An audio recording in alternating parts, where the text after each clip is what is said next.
Can the owner of the following vehicle, HZT 279EC, HZT 279EC, please move your car?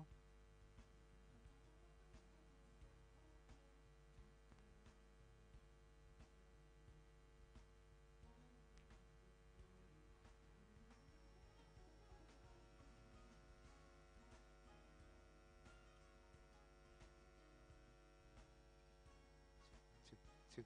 1, 2, 3, 4.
Ladies and gentlemen, we're about to begin.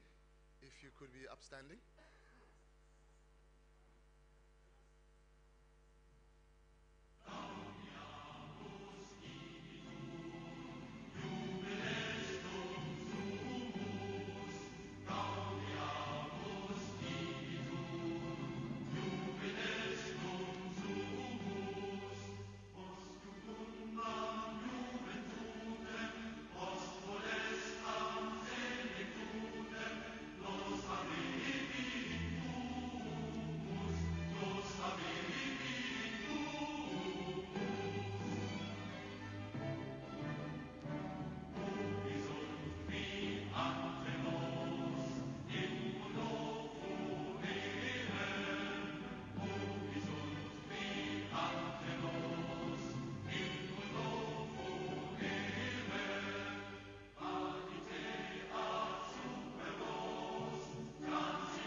We may be seated.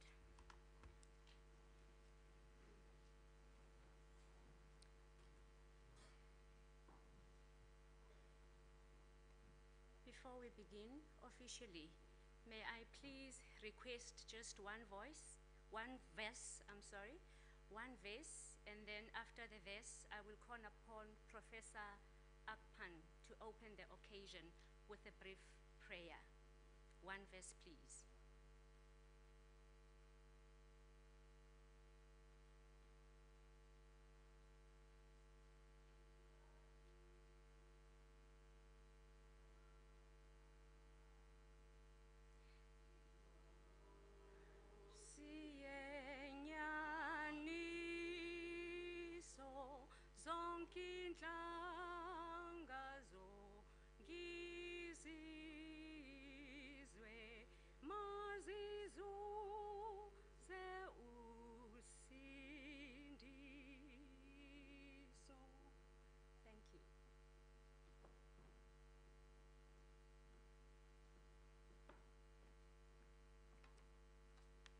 Thank you very much, Program Director.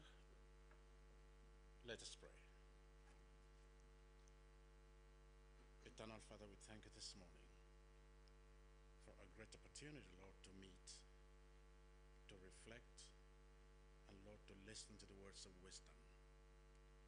We know, Lord Father, that all knowledge comes from you, all truth comes from you, and all wisdom comes from you. Therefore, we pray that this moment would be a moment of light, a moment of reflection, and Lord, a moment of discernment. We thank you that once opportunity to reflect not only on secular wisdom, but to connect that wisdom to you. And Lord, I especially ask you this moment to bless our guest speaker, Bless indeed the leadership of our university, for we are going through indeed trying times. And these are times that we really need to listen to your voice, that we may try all our human experimentations and all human applications, but ultimately, you are the one, Lord, that can bring true solutions to our problems. I thank you this moment that we can meet and indeed reflect on the life and times of a great leader of this country, and that as a university, we can connect to this stream of knowledge. Lord, I pray that this moment will indeed give us a moment to reflect and think only about you. I pray that we will indeed leave this hall blessed, enamored, and prepared for the task ahead. Thank you, Lord, as we offer this moment to you in Jesus' name. Amen.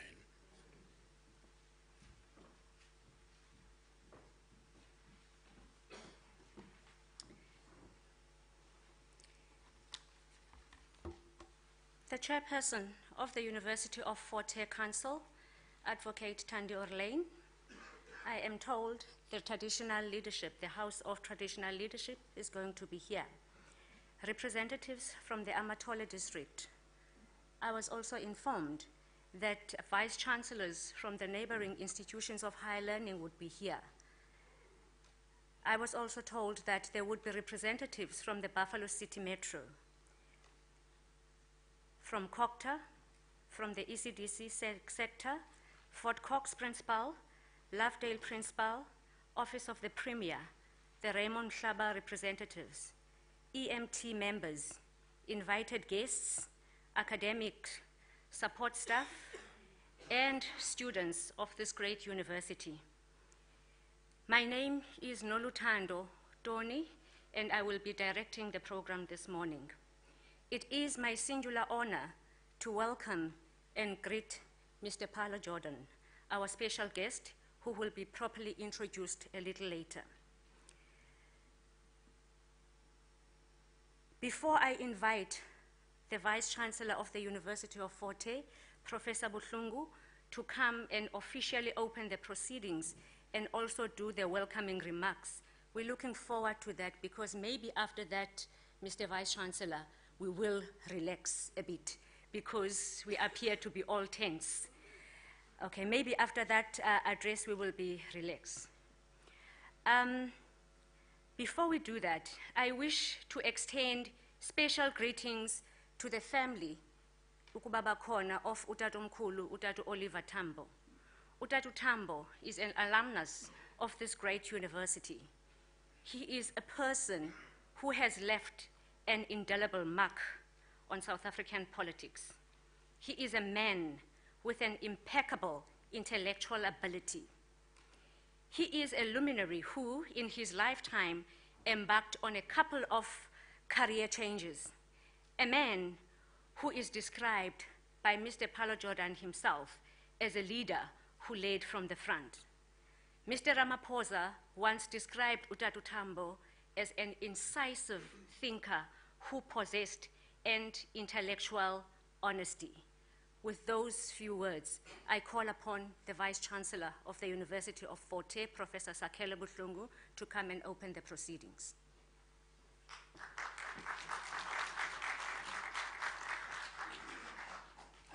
Thank you very much, Dr. Tony. Chairperson of the Council of the University of Fort Hare, Advocate Elaine, Deputy Chairperson, Mr. M.J. Gula, our guest today, Mr. Jordan, ladies and gentlemen, too many important people in this hall for me to mention one at a time. First of all, welcome to this event, and let me start exactly where Dr. Tony on that point that she noted. Please relax. This is it's going to be a very important day today, and so relax. It's not a ceremony. It's a memorial lecture. It's a memorial lecture of a leader who's known, who's renowned in the country on the continent and the rest of the world. I'm not going to say much about Oliver Tambo. More is going to be said tonight. But I want to single out one person, the representative of the family, and also the Oliver and Adelaide Tambo Foundation, Ms. Natasha Ali. She is here. She came from Joburg. Maybe you want to just to indicate me. She's here up front. And thanks very much for coming. And the other people in the room that I would have liked to acknowledge. The lecture is very important for us because it also marks the end of our centenary celebrations. We started celebrations last year of the centenary of the university. Initially, the plan was that we would close the celebrations in February, on the 8th of February. For reasons that I don't want to dwell into here, we decided not to do that, and we settled, in the end, we settled for the month of October, which is the month of Oliver Tambo's birth. So we've done it exactly on the dot at the 100-year mark of Oliver Tambo. It's very important for that reason, but it's also very important because Oliver Tambo was not just a leader, a statesman on the global stage. He's also one of us. One of us as an alumnus of the university, one of us as a former chancellor of the university, but also one of us because he represents something. He represents something good of our alumni. He represents the best that this university has produced. He represents courage. He represents intellect, sharp intellect. He represents integrity, and he represents caring, care, compassion, all those features. And the speakers will say more about that. But those are the values that are in short supply today. In short supply, and I don't need to bore you with why and how they are in short supply. But so as we mark this occasion, then, we also here to celebrate that is good. That we have in short supply. That in our community as a university today, we should stop and reflect, and each one of us ask ourselves the question, how can we go back? How can we rediscover that courage that Oliver Tambo represents? As we gather here, one of our campuses is in turmoil. It's been in turmoil since last week, all for the wrong reasons. For the wrong reasons. And every day there's been a story about that campus, about Alice campus. And I don't want to do what many of us usually do. I don't want to ask the question, what would Oliver Tambo have said had he been alive? I'm not going to ask that question. But the chain of events that unfolded from last week, Tuesday night in Alice, they are a blot, an ugly blot on our book as a university. The looting, the arson, the theft, and the taking, the theft of property that belongs to communities that surround us. That's not what the University of Fort Hare is about. We started this day, we started this program. We have had 3 events, all back to back. We started here, we gathered here yesterday afternoon with Mr. Jordan. I just think it's important to do this. We started here yesterday with him handing over a massive collection of papers of Dr. Phyllis Ntantala, his mother. We had a very lively and very inspiring and inspirational event here yesterday afternoon when the papers were officially handed over. The papers complement or come and add to another bank of research material, the A.C. Jordan papers, the father. They are also deposited here in the university. So it was quite a moment for us because it served as a reminder to all of us that here we are a university. We are a place of knowledge and knowledge production. In the first instance, it's very easy for us to forget when we're going through events and episodes such as that in Alice. We are a place of knowledge. The second event was then the launch of Mr. Jordan's book, Letters to My Comrades, which was published at the end of August. The book was launched here. We had a very lively session where people engaged with him on various matters, some of them in the book, others matters of national interest. And so this today is the third one. This is the third episode, or rather event. Unfortunately, the event had to be shifted from Alice. And again, apologies for the inconvenience. It had to be shifted from Alice because of what is going on in Alice. We did not want to put our guests in an embarrassing situation where they would have had to walk through kind of broken chairs, broken glasses, and stones and rocks that litter the whole campus. So we decided to shift the venue to here. But also we wanted it to be a dignified affair. Any event done in the name of Oliver Tambo has to be a dignified affair. That's very, very important. That is very, very important. At a time when dignity, once again, is in short supply, we thought that is very important to do that. So with those words, I just once again wish to welcome you to this event and to say that the work of the university continues.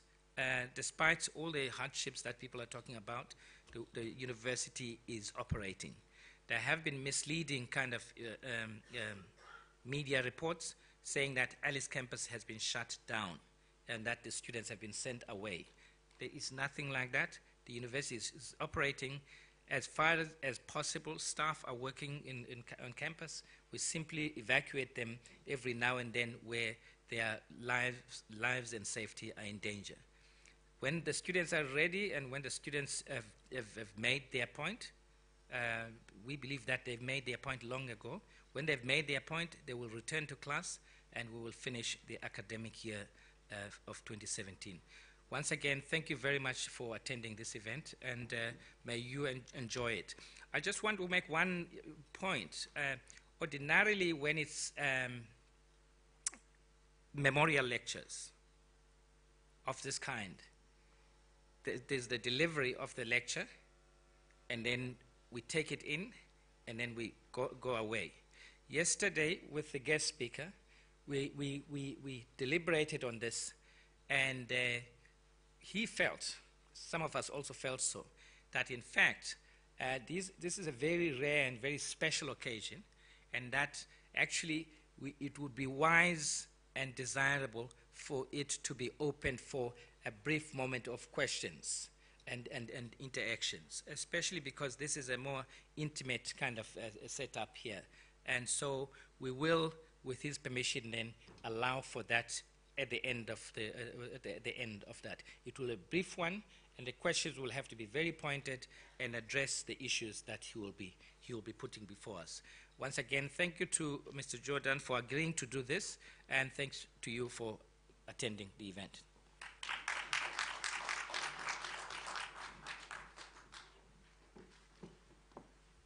Eke, benishilo ndathi kuzolunga.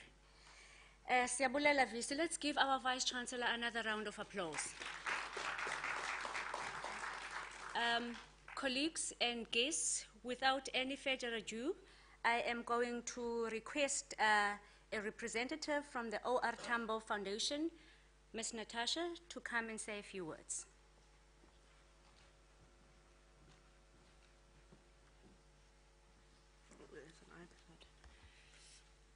Good morning, everyone.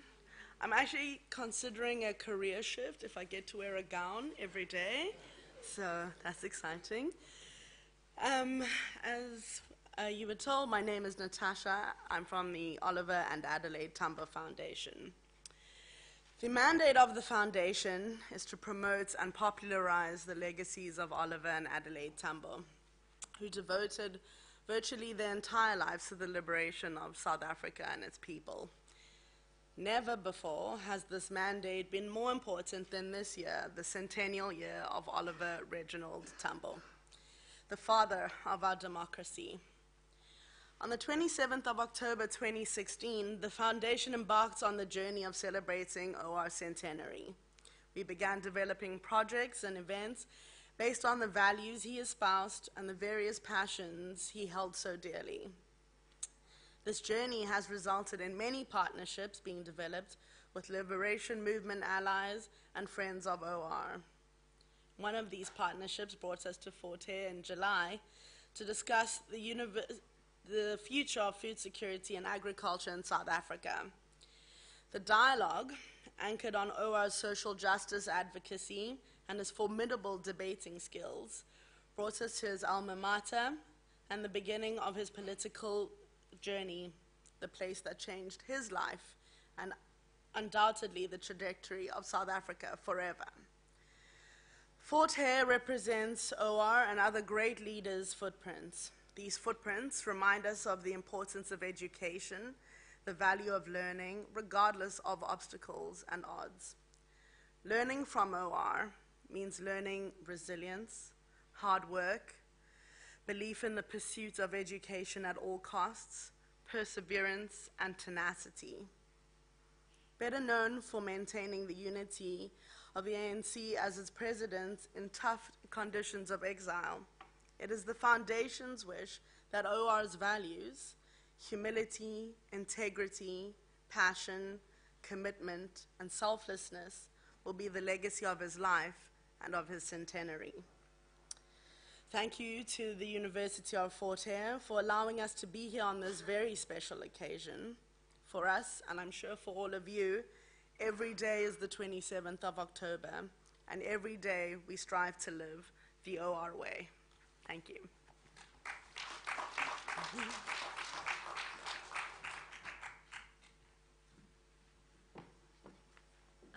Mr. Mbiza, the marimba people, are they here? Can we get an item? We are not yet relaxed, VC. I think we took you very seriously when you spoke about this occasion being dignified. So, so some of us don't really know how to remain dignified. So, over to you guys.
Ngoba isitima sethu siyaphela.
let's give them another round of applause.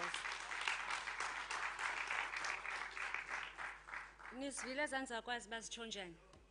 Nizivile zanzakwazi zakwantu ke ezo. Siqhubela phambili.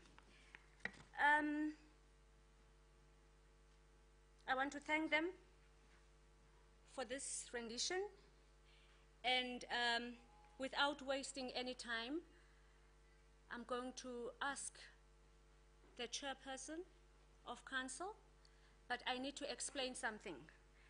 Immediately after the chairperson has officially introduced the guest speaker will come immediately. I will sit, ndichaye. Now ndibona emveni kokuba ndichayile. Ukuchaya, for those people who don't speak my language, if I can use the standard grade English to explain what ukuchaya is. Ukuchaya means that I will take a brief break because we are going to be intellectually fed. So I don't need to interrupt that process. When the guest speaker is officially introduced, I will have to sit down and take notes and listen and allow myself and all of us to be enlightened. Over to you, Advocate Orlane.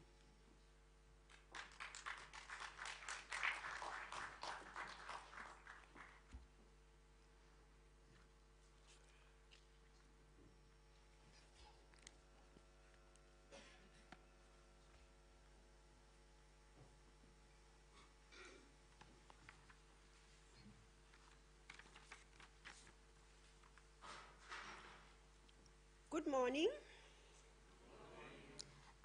To the program director, Dr. Noluthando Ntoni, our guest speaker, Mr. Paulo Jordan, the Vice-chancellor, the academic procession, the deputy chair of council, Mr. Mjegula, ndiyabona kuneendwendwe ezihloniphekileyo ezingenileyo, Archbishop nabanye. Siyanibulisa nonke, to the representative of the Oliver and Adelaide Tambo, my daughter, Natasha Ali. It's always amazing when you walk and somewhere and you find a very familiar face and you realize that the world is round. You can never do something and expect not to be found out. So we really are excited to be working with you and to be having you today. Ladies and gentlemen, good morning. Again. Dr. Ntoni, I'm also hoping that we're going to get warmer. When I came in, I said, I'm not taking off my coat because I've got a summer dress underneath. I was very optimistic, despite looking at the weather this morning, that it will clear. Although I know the farmers and the people are keen to have rain, I also hoped that inside the hall it will be warmer and that would enable me to take off the coat. So I do apologize that I have not taken it off, but the gown does help. It hides a lot of things, ladies and gentlemen. I cannot take this podium and be silent about the events of the last few days at Fort Hare University, particularly at the Alice campus. As the oversight body of the institution, we met on the 29th of September amidst all the challenges that the university faces. We fully supported management in terms of resolving all the grievances relating to the student body. We also stood firm in our belief that disputes cannot be resolved through violent measures. It is therefore shocking for us to realize that that is not being heard, that people believe that you have to be destructive in order to be heard. We hope that that phase will pass as we continue and continuously engage with the student body, with all of the stakeholders at the university, to ensure that we can move on and be able to complete the academic year.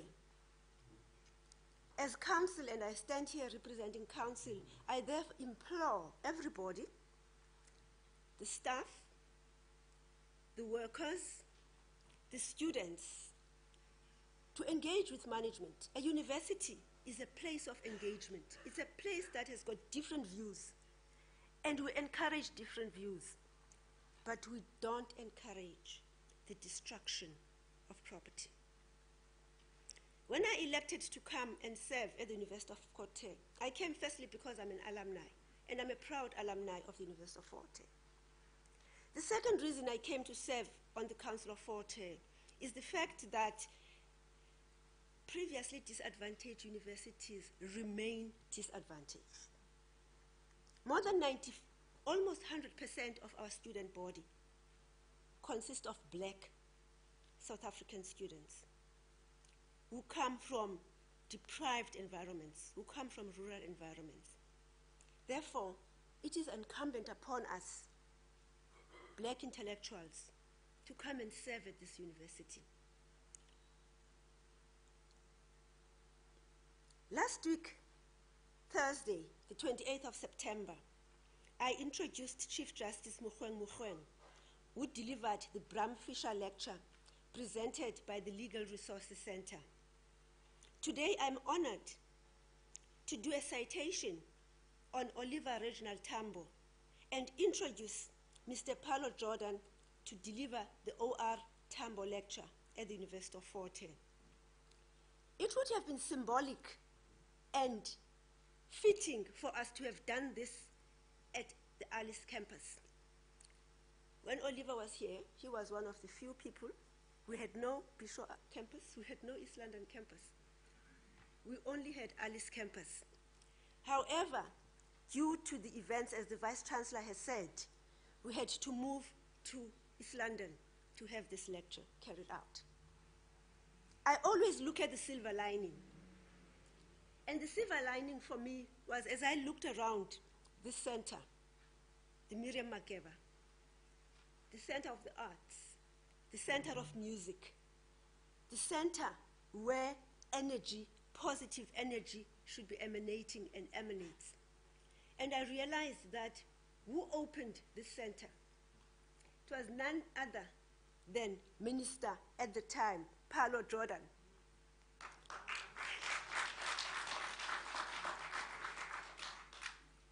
Is it coincidence? Are there any coincidences in life? I don't think so. So we're happy to have Mr. Paulo Jordan here today working with us. I firstly would like to do the citation for Oliver Reginald Tambo and thereafter move on to introduce Mr. Paulo Jordan. One of the things I've learned about a university is that there's order. We may talk about this robustness, but within that context, you follow certain protocols. And therefore, I will read the citation that I was asked to present this morning. Oliver Tambo was born on the 27th of October, 1917 in Bizana, which is a Pondoland district in the Transkei, which is part of the Eastern Cape province, in a village of subsistence farmers. He attended Anglican and Methodist mission schools and then moved on to attend the University of Fort Hare, and he graduated in 1941. He later studied law. In 1944, with Nelson Mandela and others, he co-founded the ANC Youth League, which revitalized the ANC after a moribund period. After briefly teaching mathematics and science in Johannesburg, Tambo began engaging wholly in national politics as well as in legal matters, rising concurrently in the ranks of the ANC. In 1952, he joined Mandela to establish South Africa's first black law practice. Tambo was arrested on treason charges in 1956, but was released the following year. That was at the time then that he left the country, I believe, or was it, sorry. In 1958, he became ANC deputy president. After the Sharpeville massacre of March 21, 1960, the ANC was essentially outlawed when it was banned by the South African government. He then left South Africa to help set up the organization's foreign headquarters, eventually settling in Lusaka, Zambia. In 1965, he established an ANC guerrilla training camp in Morogoro, Tanzania. After the death of ANC President Chief Albert Luthuli in 1967, Tambo began serving as the acting president.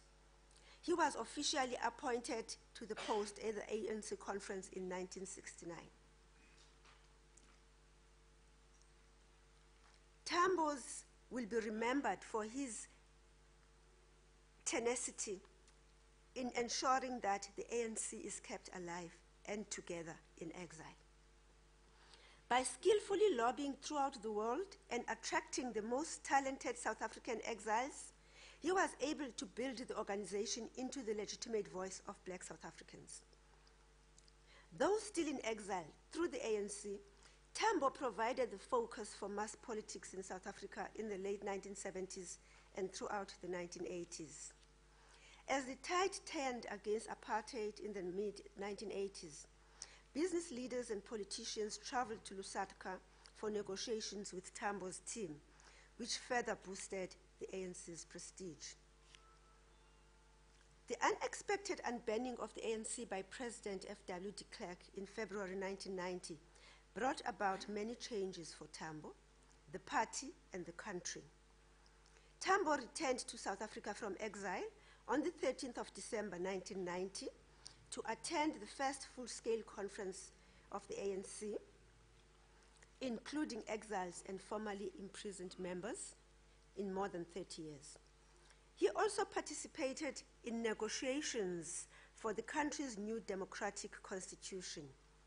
However, because of ill health, as a result of an earlier stroke, Tambo handed over the ANC presidency in 1991 to his old colleague Nelson Mandela and took the largely honorary post of national chairman of the ANC.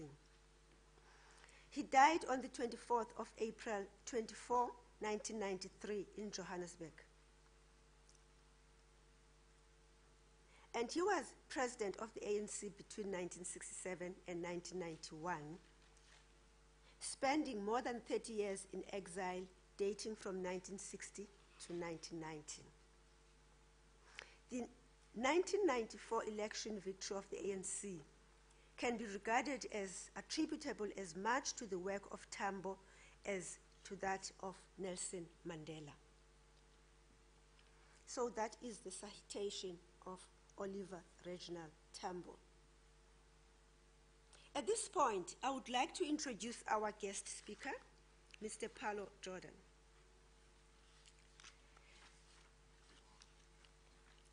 As it's wont to happen, when you've been asked to introduce somebody, you tend to go and do some research. You try to enhance what is being provided as the profile or CV that is presented to you. And in that context, I went to look, and what I was looking for specifically were the latest public utterances of Mr. Paulo Jordan.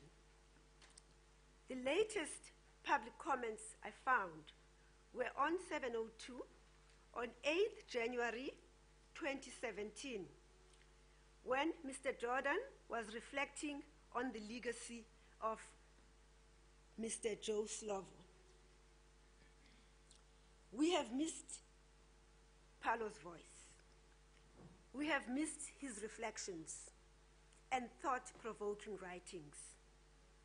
I would like to congratulate Paulo on his book, which I have no doubt will help in the ongoing engagements and debates in the present time, challenging times in our country.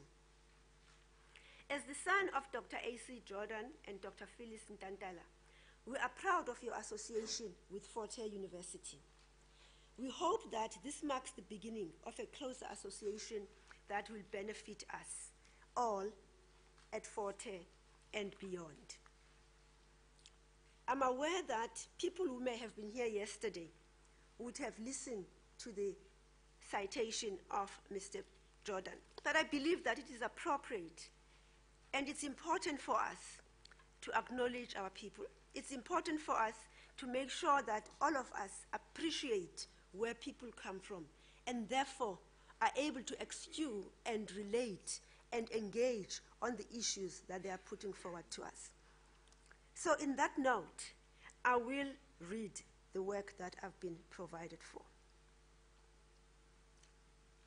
As I've said, Mr. Jordan has been known for his engagements, for his writings, and his critical analysis. These are reflected in the research that he's made, in the critical articles he's produced, in the quality of the research that is in those articles. These include, amongst others, the review of Moses Kotane, the African Revolutionary, which was published in 1974, the Soweto Uprising, an analysis, published in 1976, and the African Petit Bourgeois, a case study of NAFCOC, published in 1984. Between 1985 and his return to South Africa in mid-1990, Mr. Jordan led a number of delegations of ANC researchers and scholars to international conferences, seminars in places ranging from Zimbabwe to Tanzania, the US, Britain, and what was then known as the USSR. In 1985, he was elected to serve in the ANC National Preparatory Committee, which was preparing for its major policy conference in Zambia. At this conference, Mr. Jordan was appointed to the ANC National Executive Committee and served on the Strategy and Tactics Committee as convener from 1985 to 1989. He also served on a number of other committees of the NEC, notably the Subcommittee on Negotiations and on Constitutional Guidelines. He, together with others like Mark Maharaj, Chris Hani, and Thabo Mbeki, and James Stewart, accompanied Oliver Tambo to the meeting that we've referred to earlier between white business leaders and the ANC in Zambia as well. He was also part of the ANC's delegations to the IDASA-sponsored Dhaka conference meeting in 1987, the Paris meeting in 1989. In 1989, he also took over from Mr. Thabo Mbeki as Director of Information and Publicity in the ANC. He penned a paper titled The Southern Africa Policy of the Soviet Union, with specific reference to South Africa, some notes, which was in 1990. And what was important about this is that it marked a refreshing departure for an ANC scholar in his critical appraisal of Soviet policy from a left perspective. It also showed the independence of thinking and independence of engagement. In 1990, he entered into a lengthy debate on the character of the Soviet Union with South African Communist Party Chairman Joe Slovo in an article titled The Crisis of Conscience in the SACP, a critical review of Slovo. Has socialism failed? He later took issue with Slovo again over the strategic direction of the negotiation process in 1993. After South Africa's first democratic elections in April 1994, Mr. Jordan was sworn in as Member of Parliament and Minister of Post, Telecommunications and Broadcasting of the Government of National Unity. He served on 2 cabinet committees during that time. He was reappointed to a cabinet post in May 1996 and was the Minister of Environmental Affairs and Tourism until 1999. From 1999 to 2004, he served as chairperson of the Foreign Affairs Committee in the National Assembly and was, after the 2004 elections, again appointed to cabinet as Minister of Arts and Culture, a post he held from April 2004 to May 2009. He left Parliament in August 2014. Paulo Jordan and his wife, Caroline Roth, have one daughter. Ladies and gentlemen, I would like to present to you a man of independent thought, mind, and writing, Mr. Paulo Jordan.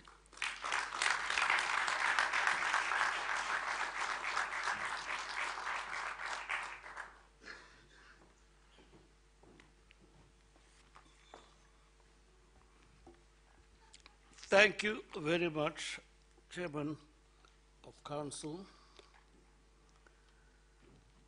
Mr. Vice-Chancellor, members of faculty, there's a trick the West Africans invented for situations such as this, and it's called all protocol observed. That way you don't give offense to anybody who should be recognized. So I am going to use that trick today and say all protocol observed in the fond hope that all those who need to be acknowledged will accept it and will not be offended. I want, firstly, to thank and congratulate the University of Fort Hare on its centennial year. This is a university that was built on the banks of the Kume River, and perhaps it most graphically illustrates the conflicting yet concurrent agendas that began unfolding in this part of the country after the 1790s. One of the 19th century's greatest social scientists once described colonialism as both a constructive and a destructive force,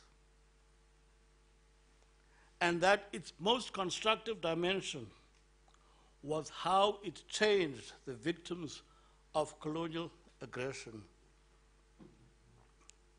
As the name of this university says, Fort Hare was once the site of a fort which, along with others like Fort Cox and Fort Armstrong, had once been frontier posts demarking the territory the indigenous African people had retained from that which they had lost to an expanding European presence in their midst. Commencing at the Gamtus River, as one travels from the southwest to the east, each major river one crosses represents what was once a frontier. Indeed, one could say this is the region of our country that witnessed the longest sustained primary and secondary resistance to colonial aggression. It was also the region of the most intense economic, social, and cultural action amongst the peoples of the Cape prior to the late 19th century. The mission station at Mugwali, which is, well, it's a little further away from here than Alice, but I was preparing this to speak in Alice.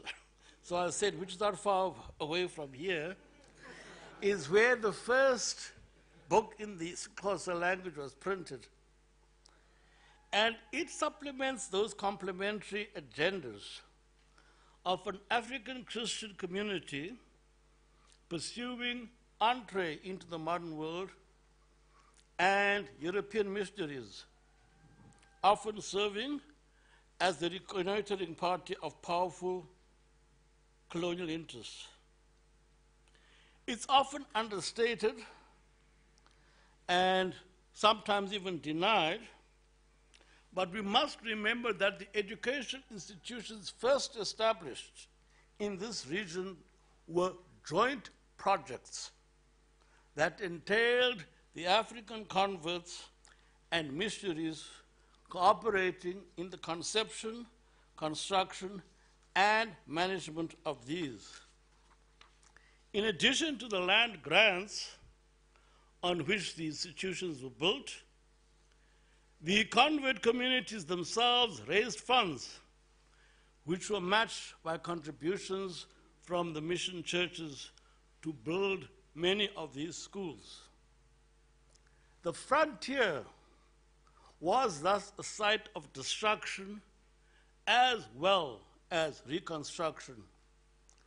And the more far-sighted amongst the indigenous people, like the legendary Prometheus, sought to steal the fire of post-Enlightenment technology, scientific knowledge, and cultural goods from their colonizers in order to employ it for their own purposes. Along with the other historic schools in this region, the University of Fort Hare became the incubator of intellectual and political traditions integral to the emancipation not only of South Africa, but of the region Southern Africa, indeed of Southeastern Africa, from the yoke of colonialism.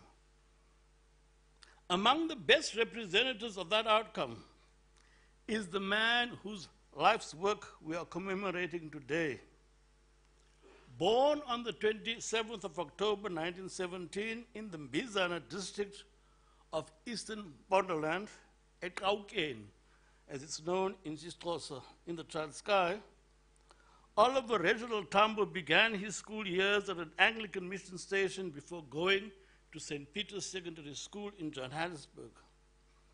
His exceptional performance won him a scholarship from the Transkei Bunga, and he used that scholarship to enroll at what was then known as the University College of Fort Hare, where he attained a bachelor's degree in sciences that qualified him to teach mathematics and science. From 1943 to 1947, he taught these subjects at his alma mater, St. Peter's in Johannesburg. He gave up teaching to study law in 1948 and established the first African legal partnership with Nelson Mandela in December 1952. The hand of the National Party government's repressive apparatus prevented a second career change for Oliver Tambo, because just a few days before the Bishop of Johannesburg was to prepare him for ordination as a priest in the Anglican Church, Oliver Tambo, with 155 others, was arrested on charges of high treason on the 6th of December 1956. Tambo had chosen his path when he joined the African National Congress after completing his studies here at Fort Hare. At that time, the Second World War was raging abroad, and a small group of young people, all of them members of the ANC, banded together under the leadership of Anton Lembede. That initial group included William Nkomo, Walter Sisulu, Oliver Reginald Tambo, Ashby Mda, Nelson Mandela, and others. In September of 1944, they founded the African National Congress Youth League. From small beginnings, because there were only 60 members of the ANC Youth League when it was founded, and they were all concentrated around the city of Johannesburg, they set themselves the task of transforming the ANC into a mass organization. The old guard leadership of the ANC, reared in the tradition of constitutional struggle and polite petitioning of the white minority government of the day, they argued, were proving inadequate to the demands of the national liberation struggle. The old guard, these young Turks asserted, strategy rested on a misconception of the actual power relations in South African society. They charged that the tactics they had involved had failed to galvanize the disenfranchised black majority. In opposition to that old guard, Lembede and his associates espoused a militant African nationalism grounded in the principle of national self-determination, which they asserted would draw its strength and motivation from the unlettered millions of ordinary working people in the cities, towns, and countryside of South Africa. At the 1945 annual conference of the ANC, branch delegates from out the country elected Lembede and Ashby Mda onto the National Executive Committee of the ANC. 2 years later, in 1947, Oliver Tambo also was elected to the National Executive Committee. At the 1949 annual conference of the ANC, a program of action inspired by the ANC Youth League was adopted as official ANC policy. The adoption of the program of action marked a strategic departure for the ANC. It was devised to take politics to the millions of ordinary blacks whom the Youth League hoped would, through such mobilization, become conscious agents of their own emancipation. The program of action was premised on the notion that the disenfranchised majority would only win freedom by their own exertions.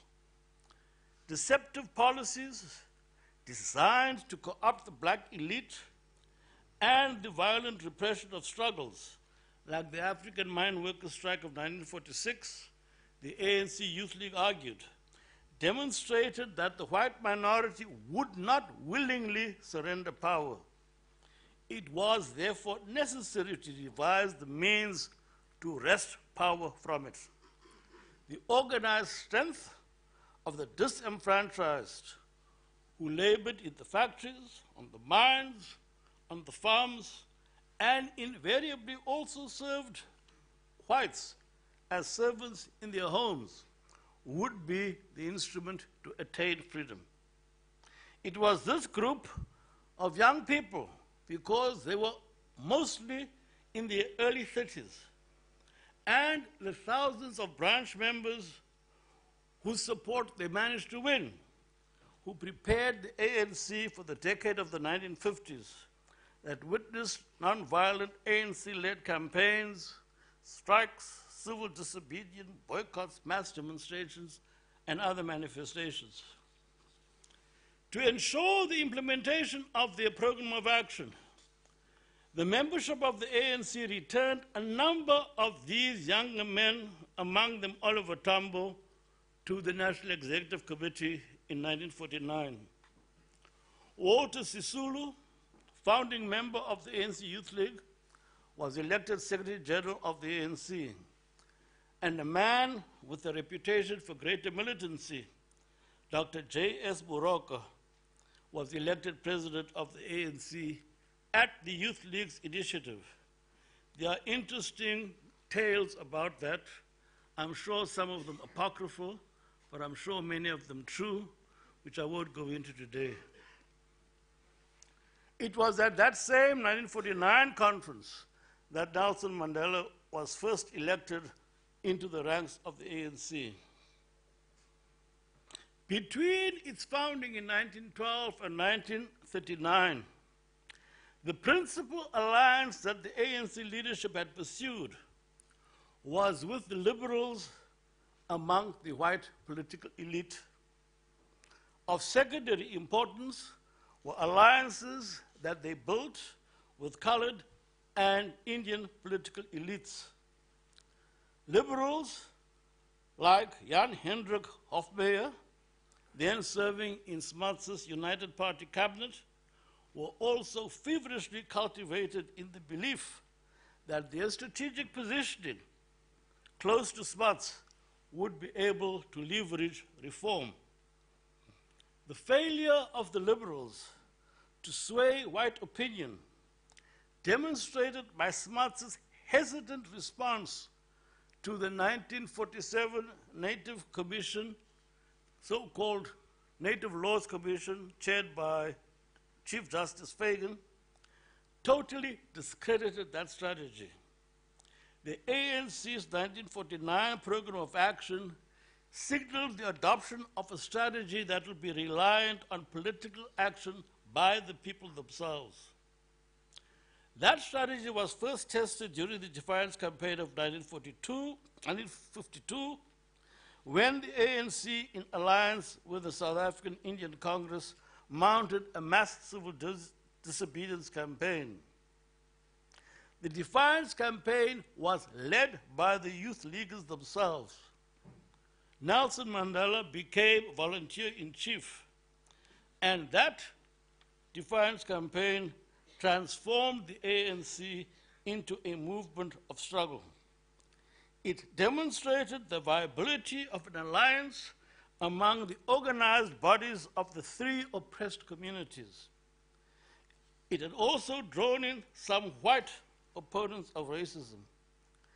Tactical alliances around specific issues also encouraged united action. The Freedom Charter, adopted in 1955, became the common program of the Congress alliance that resulted from joint participation in the Defiance Campaign. But it was a strategy also fraught with contradictions, and those contradictions erupted in the Africanist walkout from the ANC in the form of the Pan-Africanist Congress, PAC, in 1959. Commencing with the passage of the Suppression of Communism Act in 1950, during that decade, the National Party government turned the law into a formidable instrument of repression. Its ministers acquired powers to ban, prescribe, and restrict the movements and actions of individuals, of entire organizations, and of communities. These decisions were also not subject to judicial review in the law courts. That repression culminated at Sharpeville in March of 1960, when 69 demonstrators peacefully demonstrating against the passed laws were massacred by the police. 9 days later, on the 30th of March, the white minority government instituted a state of emergency, the first of its kind in peacetime. Before dawn, on the 31st of March, in well-coordinated raids, the security police also arrested thousands of people who were detained without trial for up to 5 months. On the 8th of April, 1960, the African National Congress and the Pan-Africanist Congress were both declared illegal organizations. A few days prior to March 30th, Oliver Tambo was instructed by the ANC leadership to travel abroad to establish an external mission for the ANC in order to organize and mobilize international solidarity for the struggle. As the head of the ANC's organization in exile, Tambo traveled wildly, appearing before the United Nations and other international bodies. He also spearheaded the setting up of the South African United Front with the Pan-Africanist Congress and the South African Indian Congress in 1960. After the breakup of the South African United Front, he became, in effect, the international spokesman of South Africa's liberation movement, winning and enjoying the confidence and respect of world statesmen he met in every part of the country. In March 1961, 1,400 delegates gathered for an all-in conference at Pietermaritzburg under the ANC's inspiration.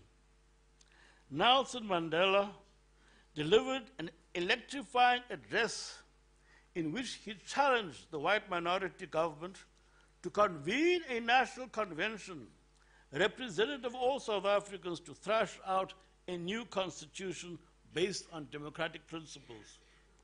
Failure to comply, Mandela warned, would compel the disenfranchised to observe the planned inauguration of a republic at the end of May 1961 with a mass stay away from work. In a predictable response, the regime mobilized police reservists and army units. Preventative detention of political activists was also instituted. A year after the banning of the two liberation movements, the racist regime had effectively demonstrated that its response to even peaceful protests would be repressive violence. It was after that May 61 suppression of the strike that the ANC leadership took the decision to set up Umkhonto weSizwe, Spear of the Nation, as the military wing of the ANC. Nelson Mandela was appointed as its commander-in-chief, with Raymond Mhlaba as his deputy and Walter Sisulu as the national commissar. Umkhonto weSizwe went into action on December 16, 1961, by launching simultaneous attacks on targets in three major cities, Johannesburg, Port Elizabeth, and Durban. From that date, the incidence of planned acts of sabotage rose steadily, reaching a peak of 177 acts across the country by 1964. The ANC leadership established Umkhonto, or MK as it became known, as the nucleus of a liberation army in 1961 and began to build it into a fighting force during 1962. The idea that the time had arrived for a return to the armed struggle found proponents in all the liberation political formations of the time. As the ANC and its allied congresses were setting up Umkhonto weSizwe MK, the PAC was also establishing its own military wing. A splinter group from the Non-European Unity Movement and Abdusa, who called themselves the National Liberation Front, set up the U Chui Chant Club to prepare for guerrilla struggle. Even the more radical element amongst the Liberal Party linked up with a group of Johannesburg leftists to found the Armed Resistance Movement, ARM. Mandela was then sent on a mission to Africa during 61 and 62, which entailed a search for training facilities for MK. He personally underwent military training in Algeria and Ethiopia. The first MK units received their training in the People's Republic of China and the former German Democratic Republic, what used to be known as East Germany. Training was also offered by a number of African states, including Egypt, Morocco, Algeria, and Ethiopia. Tanzania gave the ANC land on which to build its own camp at Kongwa to house trained fighters and to train new recruits. MK planned to send units of fighters abroad for training, then infiltrated them back into South Africa. The high command that was executing that strategy was surprised at a secret meeting at Rivonia on the 11th of July, 1963. Amongst them was the commander of that first batch of trainees who'd been to China, Raymond Mhlaba. Elias Butswaledi and Andrew Mlangeni, two other members of that first group, had also been arrested a few days earlier. The arrests at Rivonia were followed by a wave of repression that featured brutal, mind-breaking tortures and murders in detention. By so doing, the racist regime managed to dismantle the underground structures the movement had built in order to sustain trained combatants. Though Wilton Mqwayi made an attempt to rebuild it, the ANC's underground army was effectively closed down when he, that is Mqwayi, Mac Maharaj, Dave Kitson, and John Matthews were put on trial in 1964. Bram Fischer's own efforts to try to revive the South African Communist Party's underground ended when he was arrested in 1965. The repression had placed the ANC in a position it was totally unaccustomed to. Police surveillance, security branch raids, and interference in political activity had become a regular feature of political life after the police raids of 1946. But political activity per se had not been illegalized. And to understand what was happening at the time, we should think also about the fact that even as a banned movement, the leadership of the ANC was still very concerned to maintain a division and a distinction between illegal activities that could lead to the gallows and those that merely end in prison. Consequently, at its 1962 conference held in Lubatsi, Botswana, the ANC was very reluctant to openly take ownership of MK, and the legend that MK was a separate organization from the ANC was maintained. The movement's external mission, led by Tambo, was oriented towards diplomatic work, and it regarded itself as an agent of a leadership inside South Africa to whom it was accountable. After the 11th of July 1963, that ceased to be true. Rivonia and the repression that followed thrust upon the very ample shoulders of Oliver Tambo the responsibility of leading the ANC in exile as well as at home. And he rose to that challenge with a quiet dignity, with immense determination, and an unflagging perseverance. In a candid appraisal done in 1969, Maibuye, the ANC's newsletter, commented about the events of the past 4-5 years as follows, and I quote, "The external mission had been set up to undertake certain specific tasks, vital but supplementary to the internal struggle. The total command of the People's Army and the prosecution of the armed struggle was not initially one of these tasks. The leadership vacuum resulting from the destruction of the internal military structure saddled the external mission with this additional task. In the course of time, and by an accumulation of experience, it became clear that the external mission, as then constituted, was not organizationally geared to undertake the urgent task of leading a people's war. As the external mission attempted to play this vital role, more weaknesses began revealing themselves. Weaknesses inherent in the contradiction between organization and method of struggle. Gradually, these weaknesses became magnified and harmful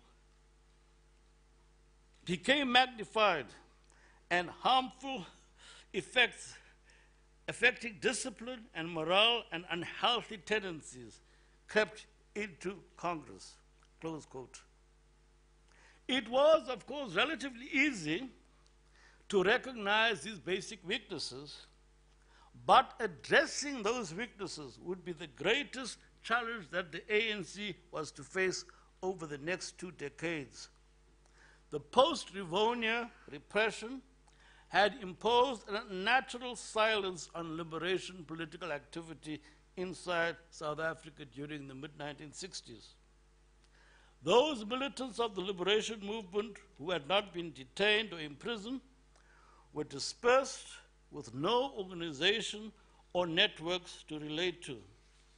There was also the widely held perception that the racist regime's secret police were everywhere, that they had informers, agents, and helpers in every nook and cranny of society, and this had effectively neutralized attempts to coordinate action amongst those dispersed, non-arrested members of the liberation movement.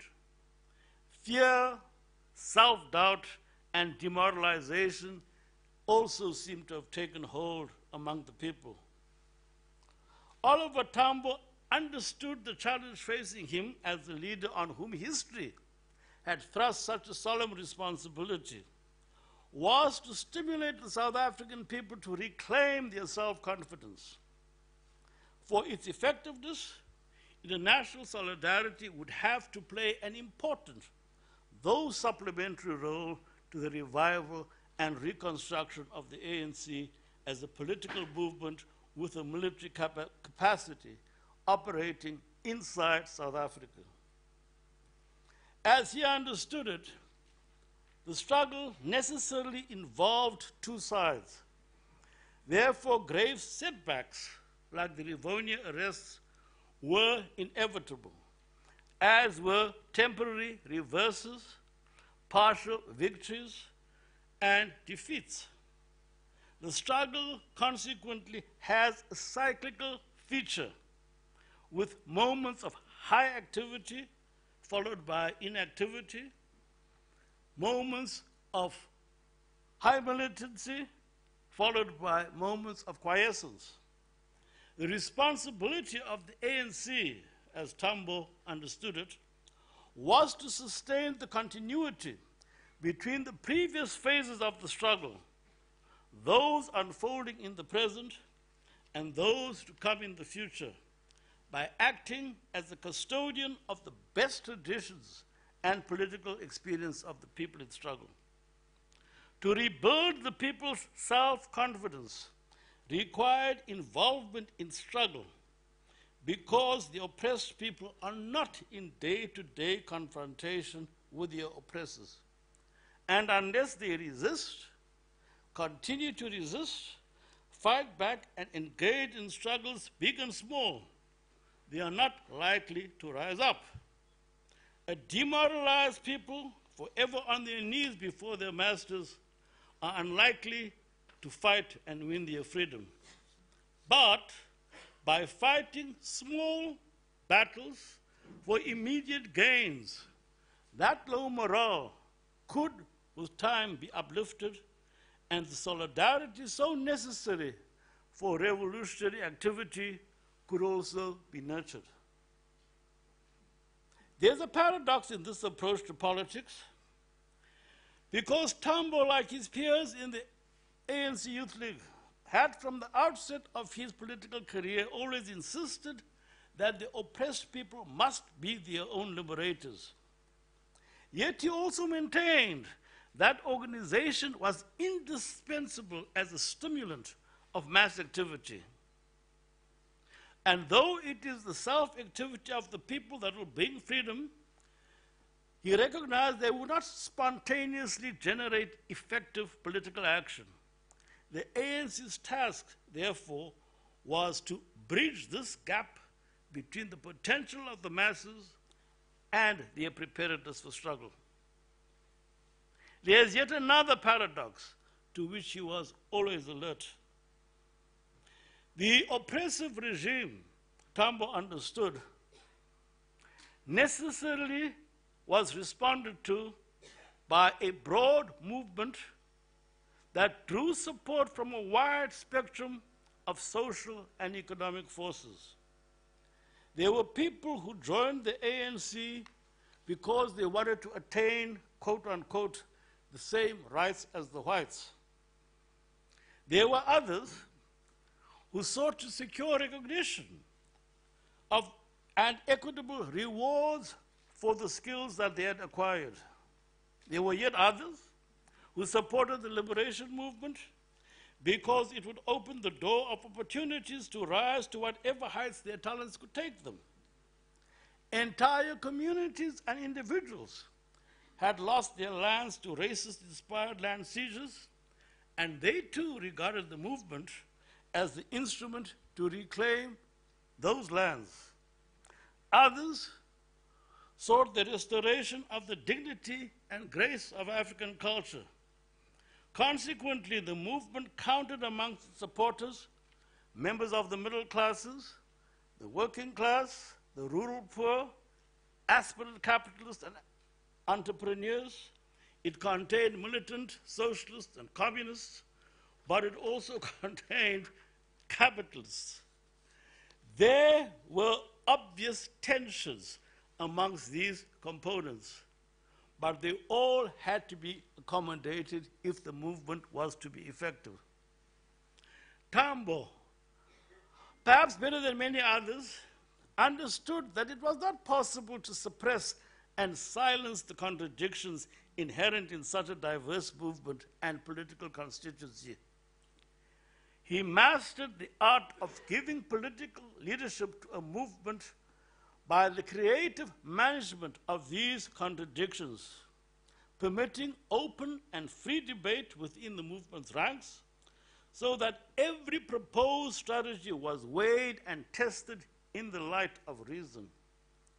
Under his leadership, there was a continuous search for consensus, but that was accompanied by an insistence on disciplined, united action.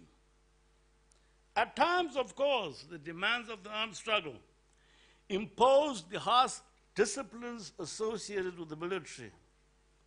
As we know from the ANC's own commissions of inquiry, it was revealed that sometimes there were abuses and disregard for this sound practice. And there were a few occasions where such skillful management of the contradictions of the movement failed, and comrades of long standing had to be expelled from the ANC. To fulfill its historic mission, Tambo recognized that the ANC would have to change, and change in very radical ways.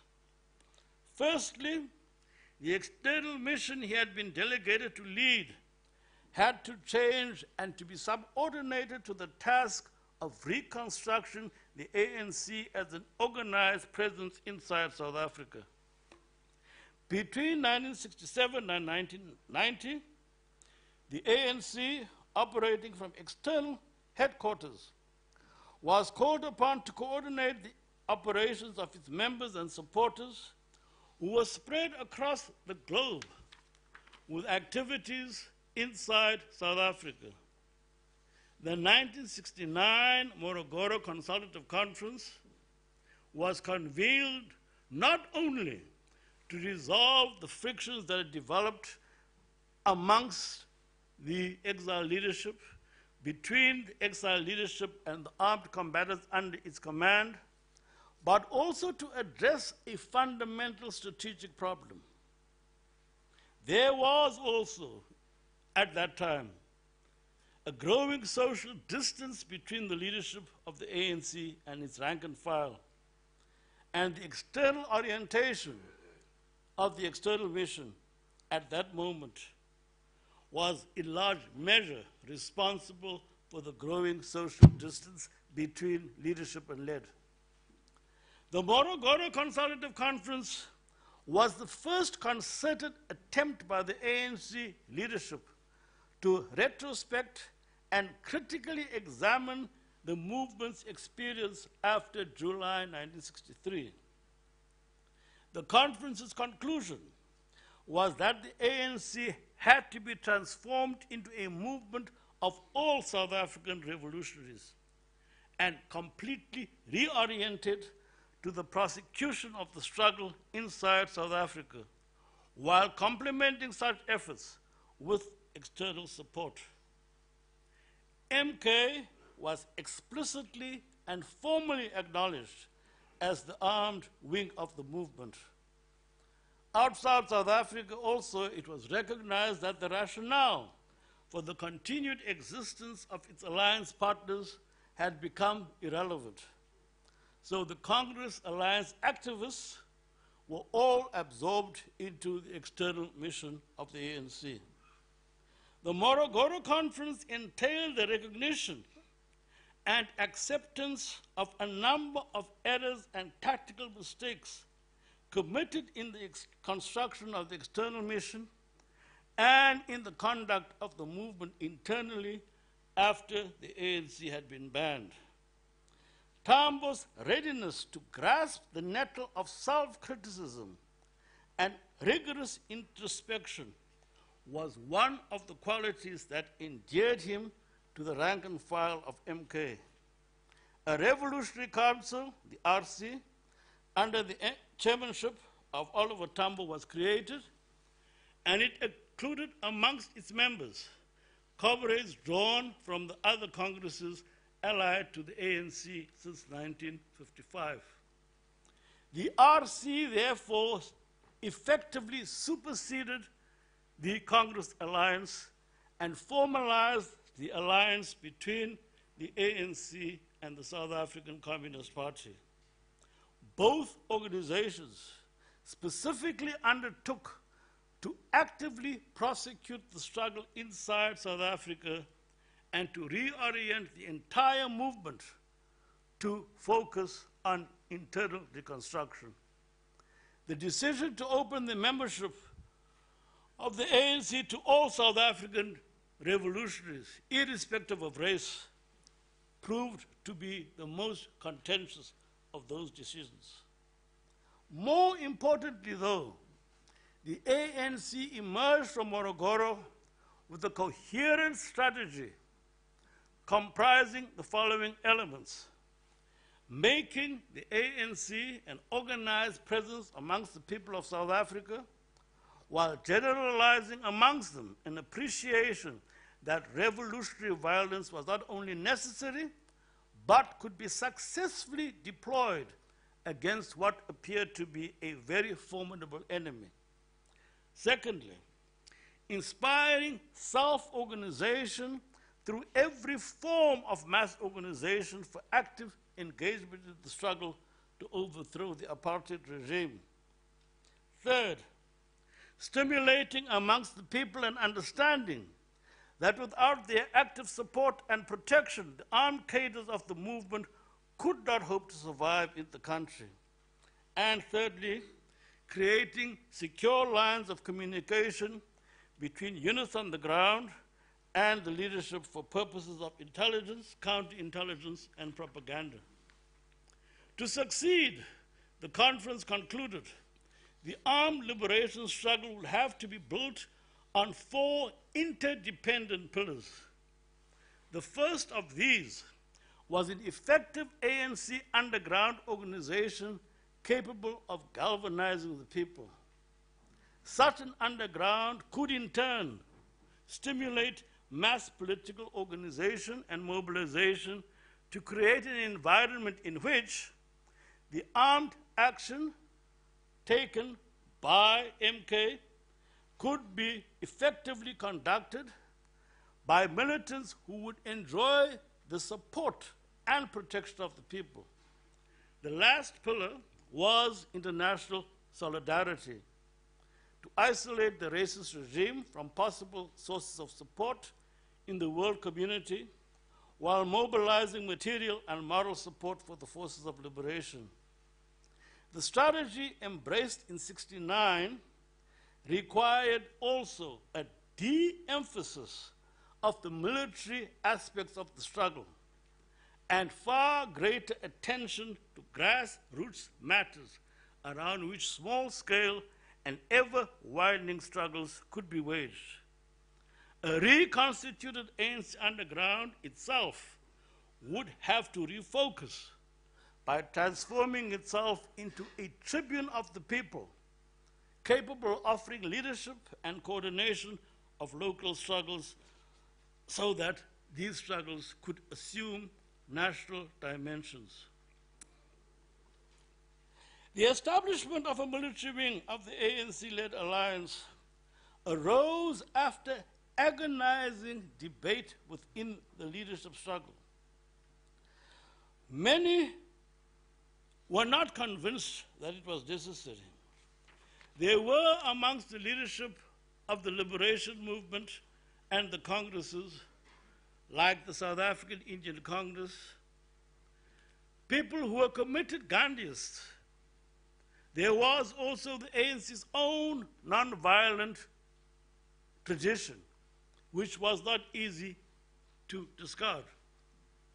Seasoned leaders like Chief Albert Luthuli and Moses Kotane also expressed the fear that the transition to armed struggle might tempt comrades to neglect the unglamorous organizational work they should be undertaking to effectively counter the effects of illegality. So there was this debate about whether or not it was necessary to move into a phase of armed struggle. The compromise arrived at gave Nelson Mandela and his colleagues the ANC's blessing to establish MK, but ostensibly as a separate body, one removed from the ANC, but subordinate to its political leadership. All political activists, irrespective of race, who were committed to the liberation struggle, were eligible to join MK, which would have its own command structure. Such arrangements, it was hoped, would not necessarily compromise ANC members should they fall into the hands of the security police. Dry throat.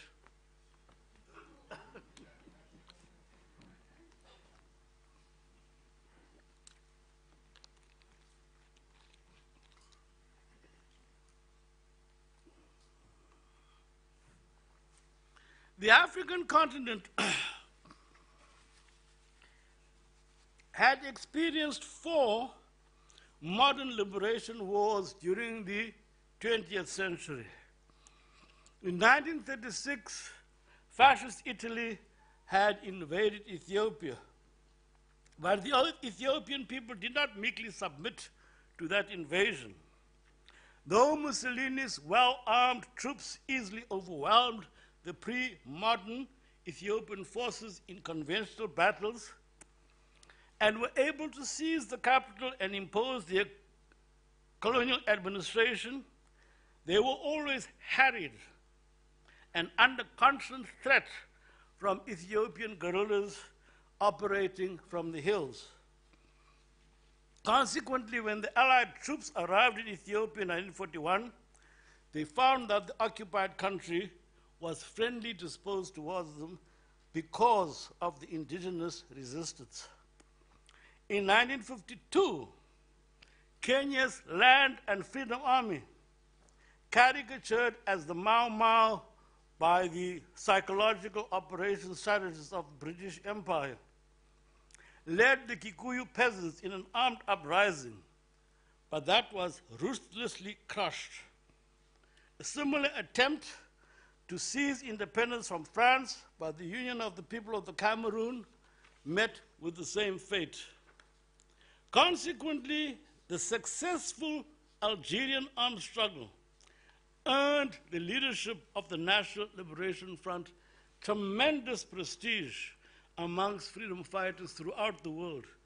And one could say in the intellectual circles of the West as well.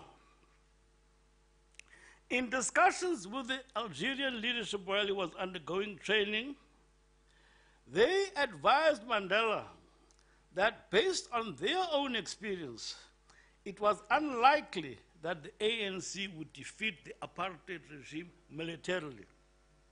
However, they said, their own struggle had precipitated political crisis in France. And in the last instance, they said it was both the fiscal and the political costs associated with the liberation war that persuaded France in the end to seek a negotiated settlement. The ANC too, they said, might arrive at the same situation. However, that was not weighed very seriously at the time by the ANC leadership. Operation Maibuye, the political military strategy document that was seized at Rivonia, offers us some idea of what the thinking of the ANC High Command was during that initial stage. Proceeding from an assumption shared by virtually all the liberation formations at the time, the MK commanders had planned to train an incubator complement of senior commanders who would become the trainers of recruits inside the country. Underground units would service them and link them to the political leadership. In pursuance of that plan, Raymond Schlauber and others had been dispatched to China during 1962. In preparation for their return, rudimentary MK units were set up in all the main urban areas. Variously disguised as sports clubs, engaged in hiking, judo, and mountaineering, they sent groups of recruits out of the country to training facilities offered by Morocco, Algeria, Egypt, and Ethiopia. In the Western Cape, a small farm that could serve as a training facility was also acquired. We can assume from the evidence of Operation Maibuye that the MK Command hoped it would safely infiltrate returning trained fighters to bases close to their homes, where they could serve as the nuclei of fighting units that would then be networked across the country.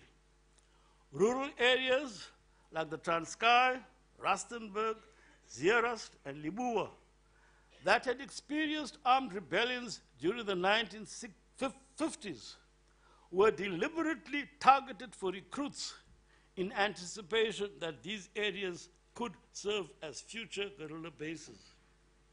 However, given the ANC's own largely urban constituency, the majority of the recruits were industrial workers, young workers, and students. To be effective, Operation Maibuye would have required an underground organization that could furnish a system of safe houses, an ordnance corps for supply, transport, and maintenance of weapons, a logistics department with transport capacity to ensure that the underground fighters were fed and sheltered. It would also have required a signals corps in order to have secure communications. It was the hope of the command that such a signals corps would be built up from amongst the recruits who had been trained abroad for that purpose.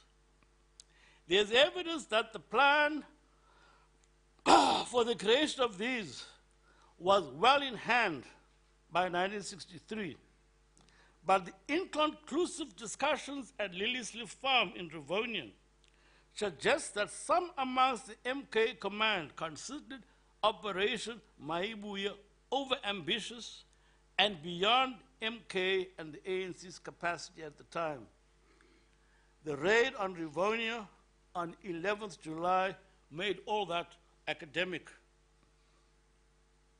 The second layer of the MK leadership went undetected in 1963, but Mkwaye's attempts to revive it under his command after Rivonia faltered precisely because there was no effective network underground to sustain it. And the same fate befell Bram Fischer's attempts to try and revive the SACP underground. And these both demonstrated how severely the repression had impacted on the movement. The ANC was therefore formally obliged to accept responsibility for MK. By the end of 1965, a substantial number of recruits had completed their training at military academies in the USSR. The African states, we have already mentioned, had offered infantry and ranger training. Other former partisans from Cyprus, Algeria, Czechoslovakia, and Italy had also given MK specialized training in urban guerrilla warfare. These trained combatants were consequently bottlenecked in camps in Tanzania and Zambia as a result of the Rivonia arrests. It was under these conditions that the ANC ZAPU MK ZIPRA military alliance was concluded and went into action in 1967. From the perspective of MK, the objective of that 1967 campaign was to create a corridor through Zimbabwe into the northern Transvaal, the northwestern Cape, and possibly into Natal.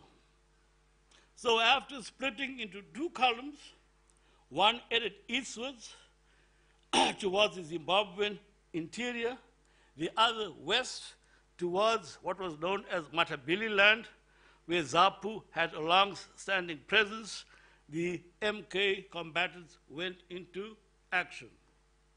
But that Wange and Sipolile campaign in 67-69 uncovered a fundamental flaw in the planning of the MK strategists. The leadership of ZAPU had given us the impression that there was an organization to receive and assist the fighters once they arrived in Zimbabwe. But contrary to these claims, the columns found that there were no political structures on the ground for them to link up with in Zimbabwe. Worse yet, because there had been no preparatory political mobilization of any sort, it proved relatively easy for counterinsurgency forces to stage provocations. They disguised themselves as freedom fighters, and in this way they ensnared potentially supportive rural communities. And because that had happened once or twice, you come to the second community and you're a genuine guerrilla and people don't want you.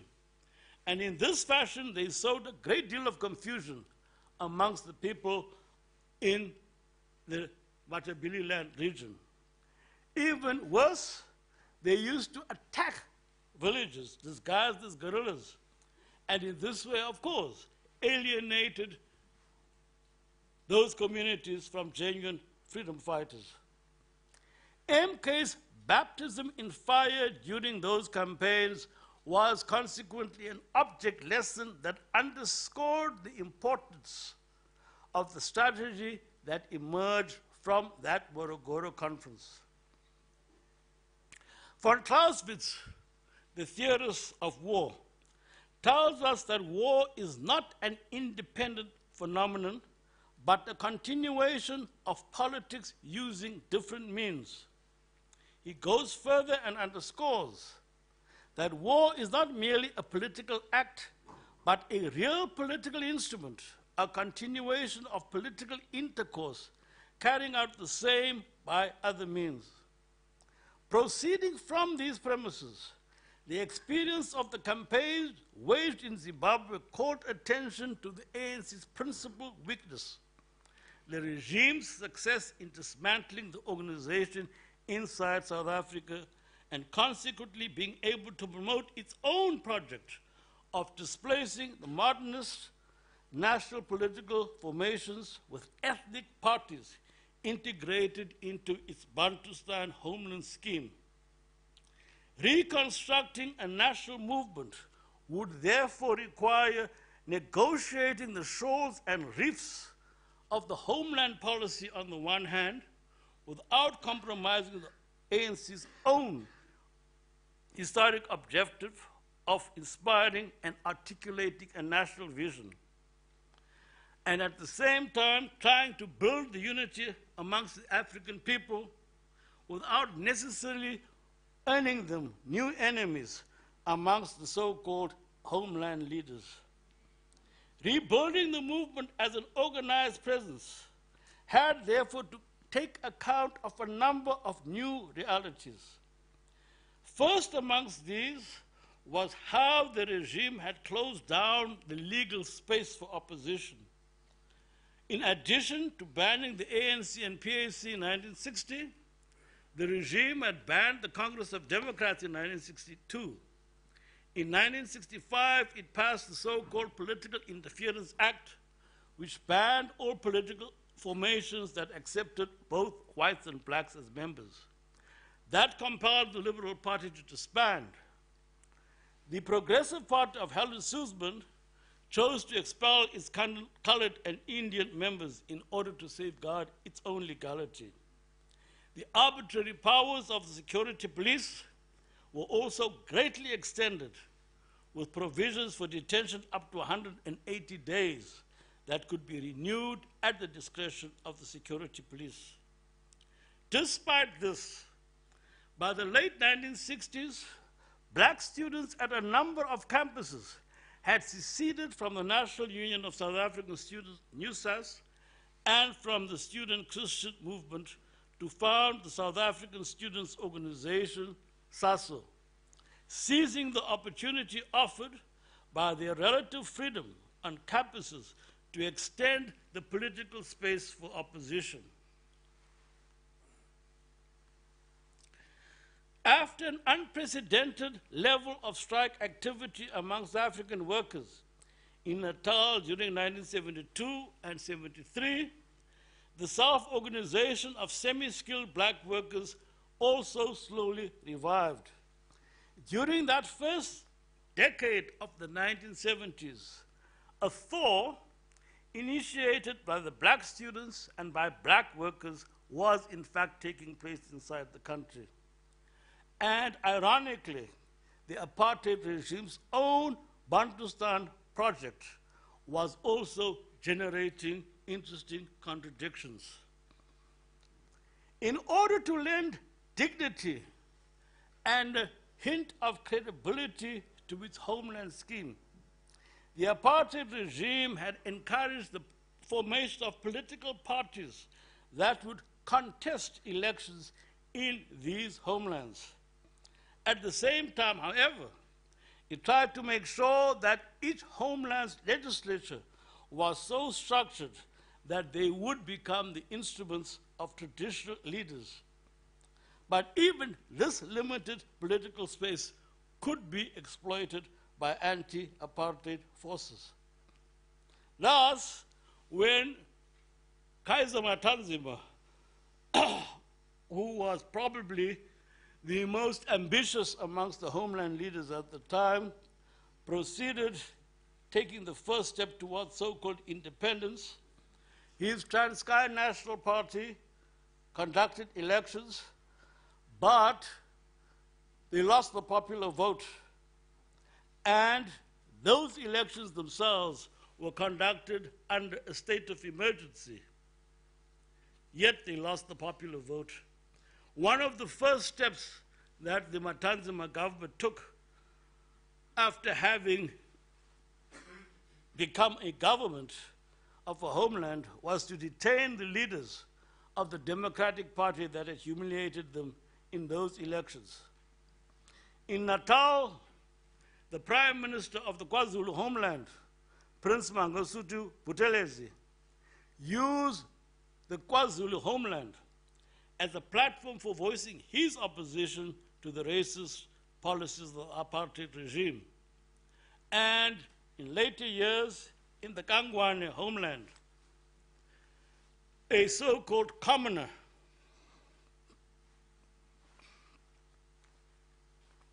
went even further, won control of the homeland legislature, and then sought contact with the National Liberation Movement. Thus, in reconstructing its own underground, the ANC had to relate to these emergent political and organizational trends. It would have to draw on them to renew its own cadreship and also devise methods of operating and engaging in joint action while safeguarding the legality of these structures.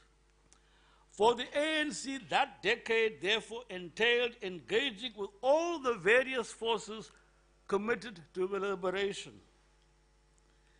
ANC met with the non-European unity movement, with the PAC, and the Black Consciousness movement, in addition to a number of labor movement activists and liberals.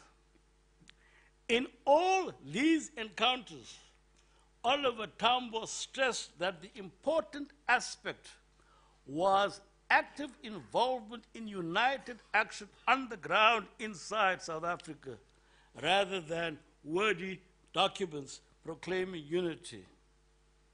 Within the ANC and MK command, the debate on strategy continued, but at its core was the issue of organization. The morale of the oppressed majority had to be revived, and the movement had to demonstrate that it was alive despite the reverses suffered during the mid-1960s. Extravagant and publicity-catching events were staged for that purpose. Every leaflet bomb, every banner unfurled, and every street broadcast by Radio Freedom proclaimed that the ANC was alive and still fighting, despite the beating it had taken in the 1960s.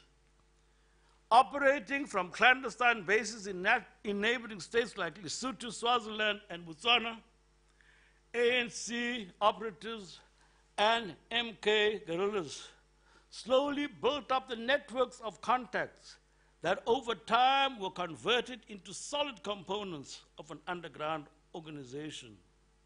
Commencing in 1973, the ANC also began broadcasting to South Africa from Zambia and Tanzania. Radio Freedom, whose signature was a burst of machine gun fire followed by the MK hymn, was broadcasting close to 6 hours of material daily from various points on the African continent by 1990. By the time the United Democratic Front was founded in 1983, MK and the ANC had built internal networks responsible for intelligence, for simple news gathering, for logistics, and for communications that linked its underground headquarters outside South Africa's borders to cadres inside the country.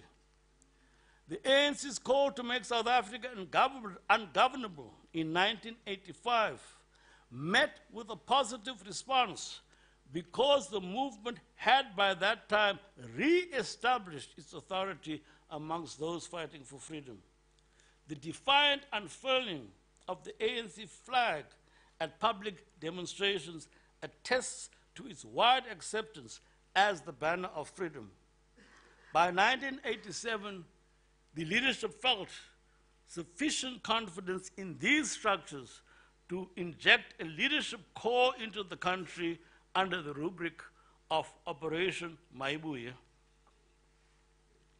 I'm sorry, under the rubric of Operation Vulindlela. Big mistake. The experience of the initial delegation that the ANC had sent out of the country to establish an international mission had been very instructive to Oliver Tambo and his comrades. Their small party, comprising Tambo, Yusuf Dadoo, and Ronald Siegel, had received rather disappointingly mixed receptions in Africa and amongst the emergent states of East Africa. Ghana at the time regarded itself as the pioneer of African freedom. Yet, when OR reached Accra, he was denied access to Kwame Nkrumah. Some attribute that to the influence of an Afro-Caribbean militant by the name of George Padmore, who had become, I suppose, an ideological opponent of the ANC.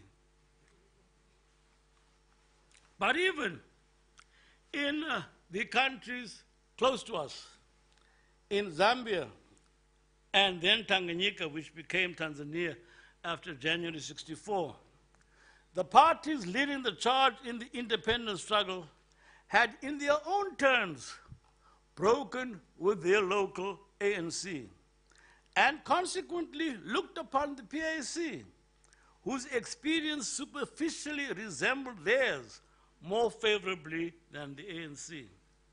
Therefore, amongst other tasks that Tambo would have to undertake was to win and retain the confidence of these African leaders, especially those in countries closest to South Africa. But there were also other African states, like Liberia, that were absolutely indifferent to the liberation struggle in Southern Africa. Others, like Malawi, under the presidency of Hastings Banda, felt compelled to cooperate with the apartheid regime because they thought that was tactically wiser. In other instances, powerful Western powers exerted influence to temper opposition to the Pretoria regime.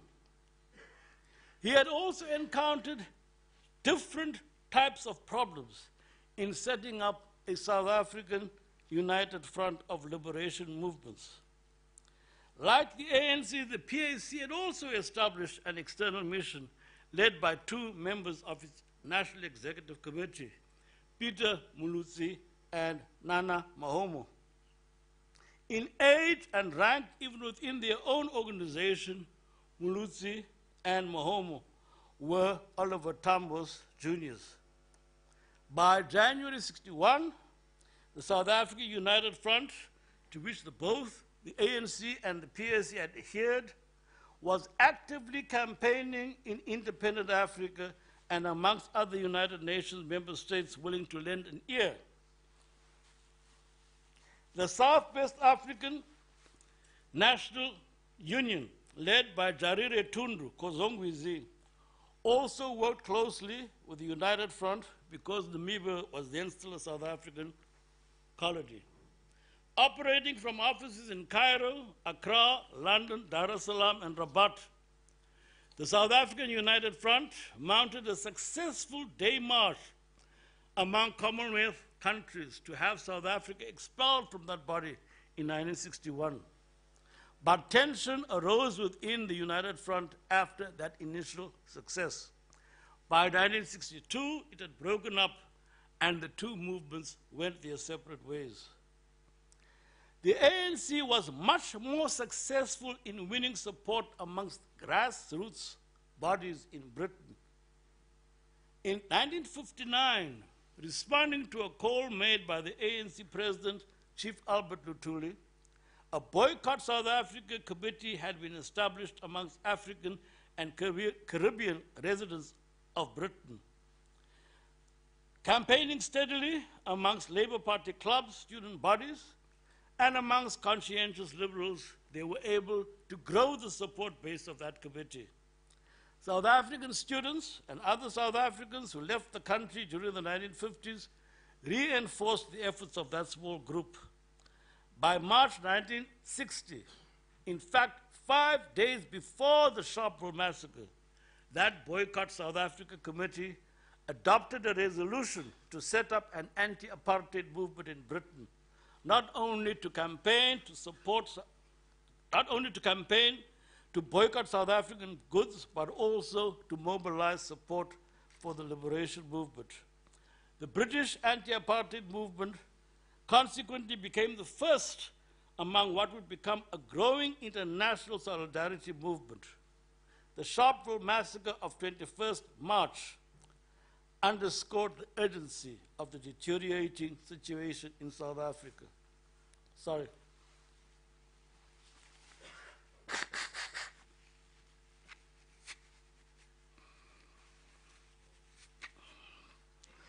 It was Britain's links with South Africa as a former colony that made it possible to address the British public. After 1960, increasing numbers of South Africans fleeing persecution or to evade the security police also arrived in South Africa, also arrived in Britain as political refugees. South African students also continued to come to Britain to study, and some of these engaged in solidarity work as well. The influence of that anti-apartheid lobby grew to such an extent that in March 1963, Harold Wilson, the newly elected leader of the Labour Party, marched at the head of a massive anti-apartheid demonstration marking the 3rd anniversary of the Sharpeville massacre.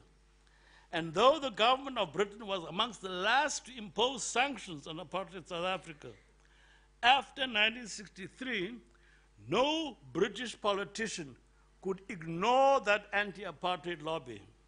And as its influence radiated through society, opinion makers and virtually all public figures were compelled to respond to the issue of racial oppression in South Africa. The strategy that the ANC adopted under Tambo's leadership was to isolate the regime through an expanding network of influence that involved progressively convincing thousands of ordinary people that racism, and specifically South African racism, was an important moral issue, but one that they had the capacity to do something about. The sports administrator could influence whether or not a whites-only team from South Africa competed in international sport. The housewife shopping for a family could act by refusing to purchase those lovely outspan oranges. It was a strategy capable of mobilizing the thousands who disrupted the Springboks' New Zealand tour in 1981. The celebrities who demonstrated outside the South African embassy in Washington, D.C.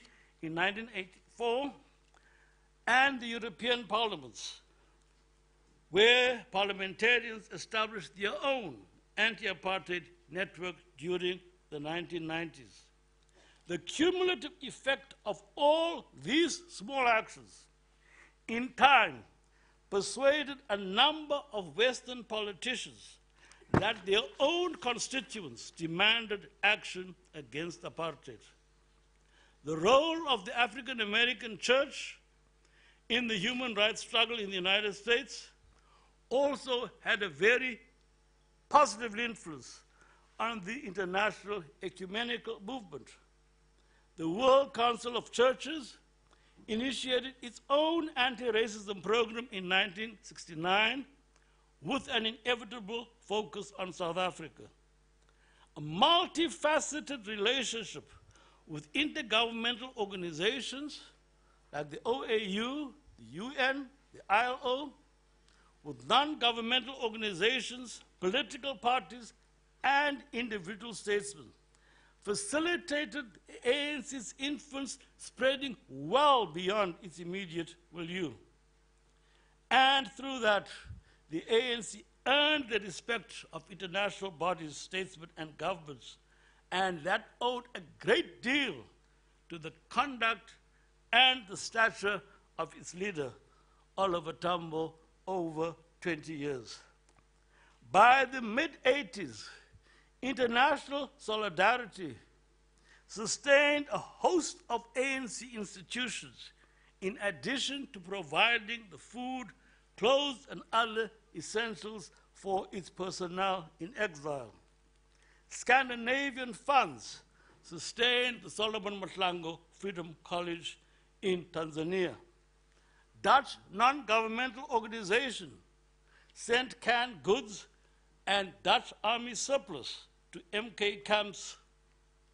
Every 2 years after 1978, an Italian ship of solidarity loaded with goods unloaded these cargoes at Luanda, Maputo, and Dar es Salaam for the ANC. The Soviet Union, Cuba, China, and India provided arms and other ordnance in addition to giving military training.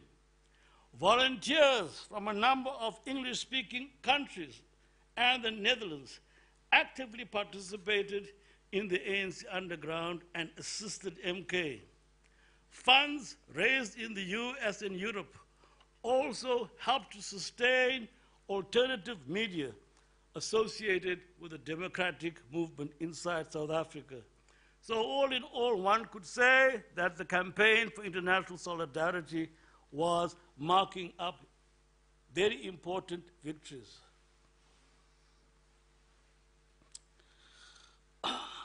Unlike the chair of the council, I'm not cold.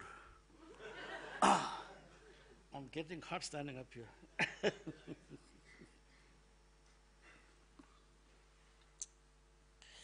The Morogoro Consultative Conference of the ANC characterized the national oppression in South Africa as a form of colonial domination, but a form of colonial domination differing from other systems because the colonized people and the colonized state and the colonial state occupied the same territory. It identified the principal source of the conflict in South Africa as that between the colonized black majority, that is the Africans, the colors, and the Indians, and the white colonial racist state. The document went on to say that that contradiction would not be resolved by the colonial racist state reforming itself out of existence. Therefore, it was only through struggle that it could resolve that contradiction.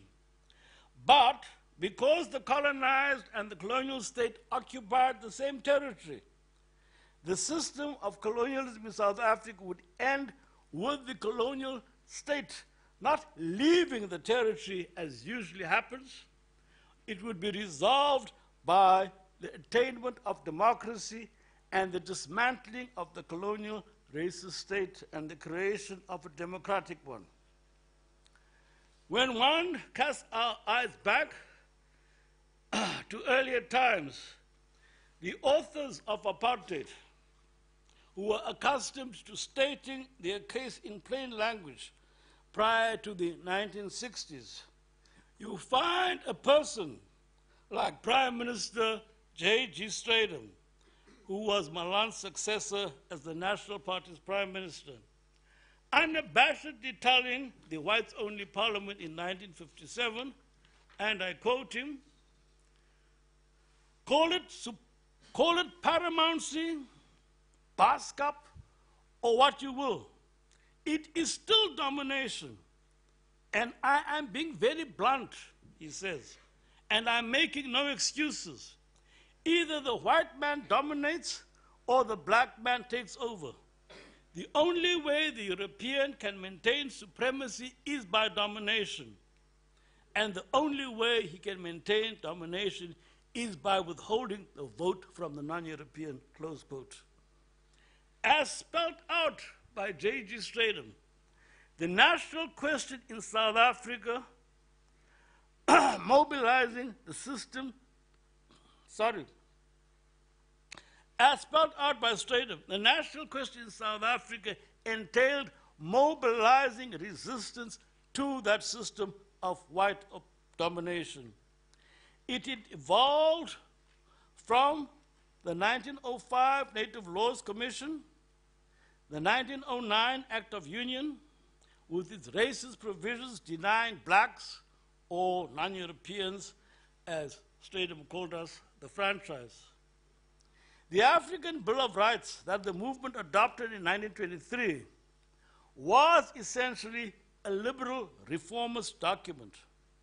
At that time, the ANC conceived of the struggle as principally a civil rights struggle, that is, extending the framework of the 1910 Union Constitution to include blacks. The idea of overthrowing white minority domination and replacing it with a government representative majority was not part of the ANC's political vocabulary in 1923. When it executed that radical break in the 1940s, it began with inspiration from the Atlantic Charter, adopted by Churchill and Roosevelt in 1941. The African Claims, a programmatic document that the ANC conference adopted in 1943, recast the struggle as one for the universal human rights the Allies claimed they were fighting for in World War II. The Atlantic Charter had focused on the principle of government by the consent of the governed and spoke of 5 freedoms. This lent a new legitimacy to the cause of national liberation, not only in South Africa, but in the rest of the world as well. Consequently, when it met in conference in 1945, the Pan-African Freedom Movement, inaugurated by Sylvester Williams and Du Bois, unapologetically called for colonial freedom and endorsed the employment of whatever means were necessary to attain that colonial freedom. At that same Manchester conference as well, the baton of the Pan-African movement was passed from the intellectuals of the African diaspora to leaders from the mother continent. It was at that conference that leaders like Nkrumah, Jomo Kenyatta, and others emerged. Writing in Inkundla Yabantu in 1946, Lembede had spelled out the thrust of the nationalism he and his ANC Youth League colleagues espoused. And he says this, quote, "The Africans are one. Out of the heterogeneous tribes, there must emerge a homogeneous nation. The basis of national unity is the nationalistic feeling of the Africans, the feeling of being African irrespective of tribal connection, social status, educational attainment, or economic class," end quote. The Youth League's perspective was the African people realizing their unity in the course of struggle and through struggle, which would draw in Africans irrespective of these affiliations into one movement. And from that platform of unity, they argued, the African majority would overthrow white domination and create a non-racial state in which all citizens enjoyed equal rights. Thus, the ANC's conception of our nation as made up not only of the peoples of African origin, but also included people of European descent, people of Asian descent, and all those who had settled in South Africa, hence the Freedom Charter's proclamation that South Africa belongs to all who live in it. The stated objective of the ANC strategy was striving for the maximum unity of the African majority in order to build that inclusive nation.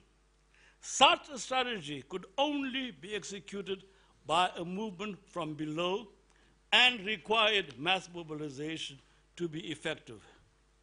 Historically, the liberals had paternalistically regarded the disenfranchised majority as political minors, some of whom had earned the right to the franchise by their educational or other attainments.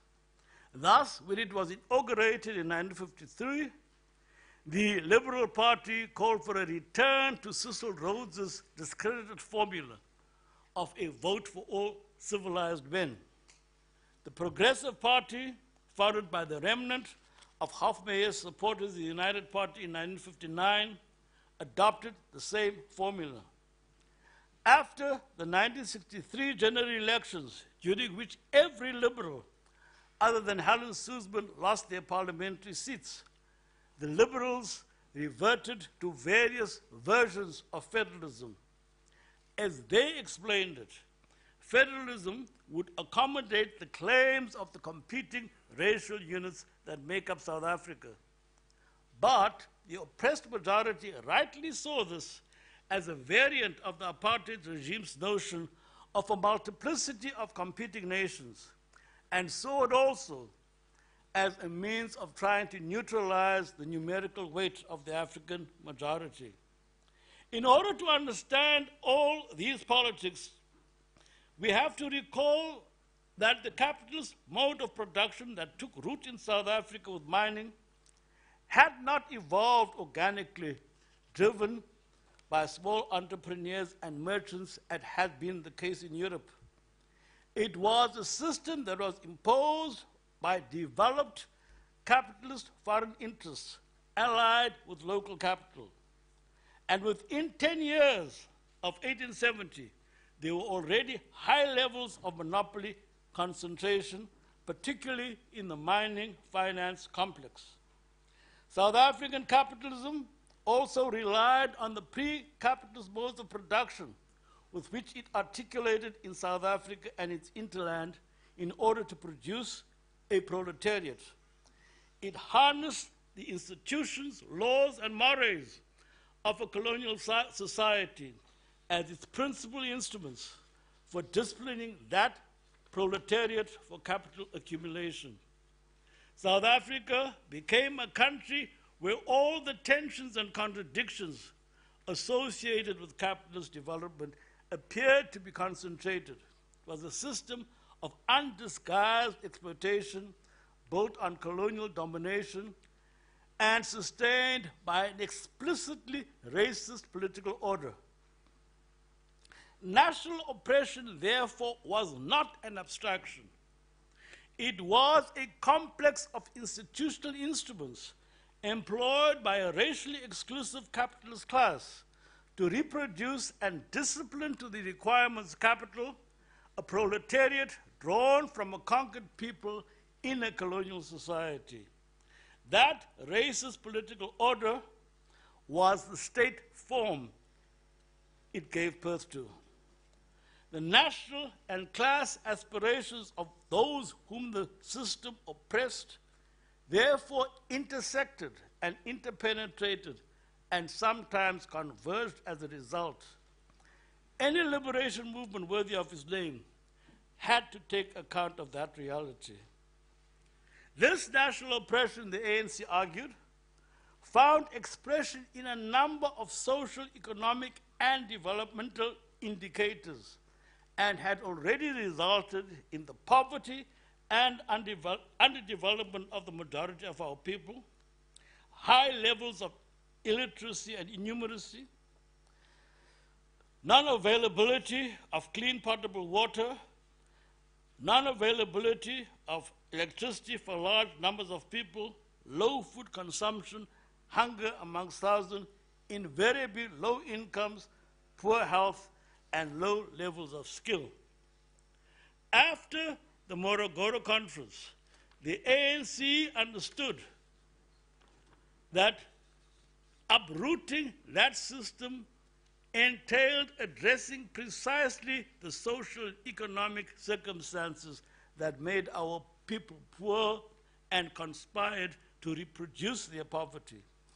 It therefore required addressing and reversing the material conditions in which the majority of South Africans lived. The content of freedom and democracy therefore extended beyond acquiring the franchise, but would have to include the creation of an expanding flow of economic and social rights for the oppressed majority. The necessary changes, we said, to bring about such changes were set out in the Freedom Charter.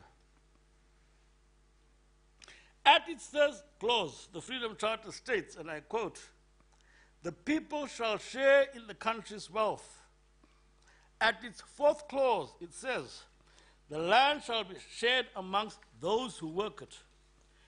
Consequently, one can say the Freedom Charter envisaged the seizure of economic assets in land, the mines, and in monopoly industry. Celebrating the appearance of a section among the black people who now own mines, mills, factories, and who can access productive property as never before.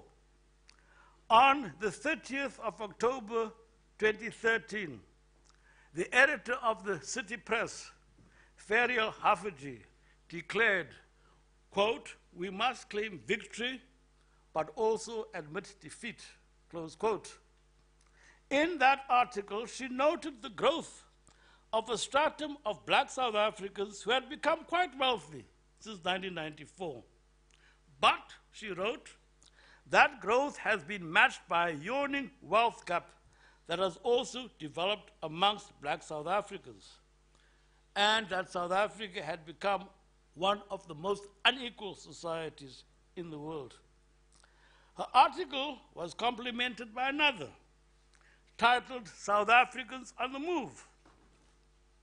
This second article argued that while on average it takes 4 generations for a poor family to attain the middle class income bracket in the United States, in South Africa, such changes in a family's life opportunities have unfolded in the time span of 1 generation, attesting to the amazing social mobility black families had acquired since the arrival of democracy in 1994. A pie chart on the same pages depicted JSE black ownership. And according to that graph, black capitalists then owned a sizable portion of the shares traded on the Johannesburg Stock Exchange. These changes, said the City Press, have all taken place over the previous 20 years. That South Africa has undergone profound sociological changes since 1994 has been confirmed also by other studies. There was the 20-year review undertaken by Goldman Sachs in 2014. As president of the ANC, Oliver Tambo, speaking at the 4th Congress of Frelimo in 1983, had unequivocally stated, and I quote him, "We in the ANC and the revolutionary lines we lead have never considered freedom to be the substitution of black for white faces in the corridors of power, while leaving unchanged the exploitative economic infrastructure from which racism receives its substance. We have always understood that the uprooting of the oppressive system must necessarily entail the seizure of key centers of economic power, as stipulated in our Freedom Charter, and their transference to the common ownership of the people. The radical restructuring of the economy will also require dismantling the white monopoly over the best agricultural land and its distribution amongst those who work it. We, that is the ANC, envisage a totally new state system in which the army, the police force, and the judiciary serve the interests of the people as a whole and not those of an exploitative minority." Close quote. The reality, however, is that the democratic movement and the ANC has not been able to undertake the measures visualized in the Freedom Charter. Adam Habib, the Vice-chancellor of Wits, complains of an unfinished revolution. Thabo Mbeki's biographer, Mark Gefisser, speaks of a dream deferred. Perhaps that is what they are both referring to. The ANC and the broader Liberation Alliance, however, remain a front of a number of classes and strata, all of whom support the Freedom Charter. And the question we have to pose today is, are these differing agendas and objectives necessarily contradictory? Are these differing class objectives and aims necessarily in conflict? In anticipation of becoming a government, in 1993, the ANC had convened a ready-to-govern conference. A team of economists, South Africans, working with others drawn from our solidarity movement, prepared a macroeconomic strategy for the democratic government. These were consolidated into the Reconstruction and Development Program, the RDP, that served as the election platform of the ANC during those first democratic elections. But the international political environment after the fall of the Berlin Wall was not conducive. State intervention, state control, state ownership of economic assets had all been demonized, and a mood of capitalist triumphalism was afoot. The realities the democratic government confronted also demonstrated that it would not be easy to leverage the resources necessary to implement the RDP. The activities, options, and choices therefore made by the liberation movement should therefore be weighed as elements of a mutually constitutive framework that recognizes the dynamic nature of the struggle itself. The environment in which the struggle unfolds is unstable, and it dictates tactical flexibility and a capacity to adapt and readapt to changing circumstances. The ANC was compelled to retreat from its ambitious social policy proposal by force of circumstances which it took when it took office in 1994. Many today argue that conditions demand that those now be revisited, the options the ANC chose. The political crisis that compelled the apartheid regime to explore the path of a negotiated settlement had been generated by a sustained internal state of near insurgency, supplemented by an impressive international solidarity movement, which has sometimes been likened to the 19th century movement against slavery. And it was, in large measure, by the skillful implementation of that 1969 strategy that the ANC became the leading force in the struggle for freedom by the 1990s. On another occasion, I compared Oliver Tambo's performance as the ANC president to a man desperately repairing a battered old Sikorokoro, which he is obliged to drive through heavy traffic in a war-torn zone. The first challenge facing the driver of that Sikorokoro was keeping the vehicle together.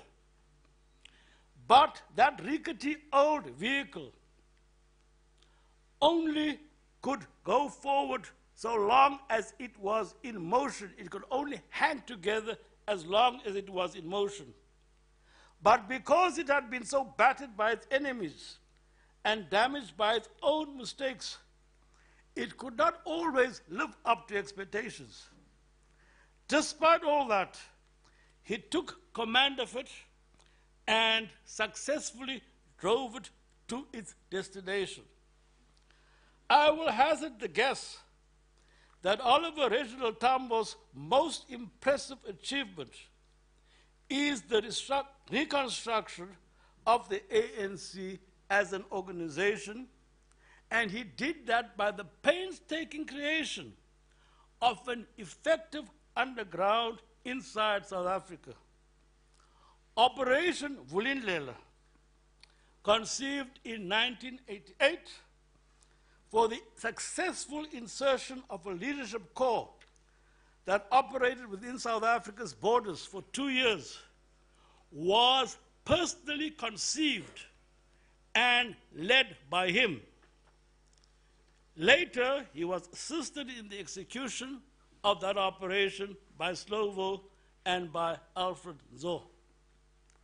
By the time Tambo was brought down by a stroke, on the very eve of the OAU meeting scheduled to discuss the initial draft of the Harare Declaration, the ANC was internationally accepted as the movement around which all opponents of the racist regime converged. De Klerk's February 2nd speech was an acknowledgement that what his party had tried to do in April 1960 had failed ignominiously.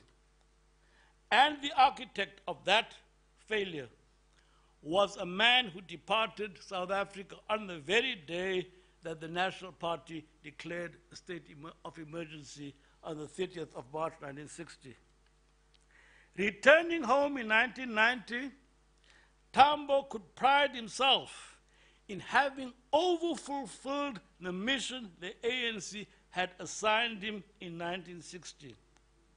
Not only had he been instrumental in the conception and mobilization of an international solidarity movement, he had also nursed back to health a movement that had been rendered leaderless by the Rivonia arrest in July '63.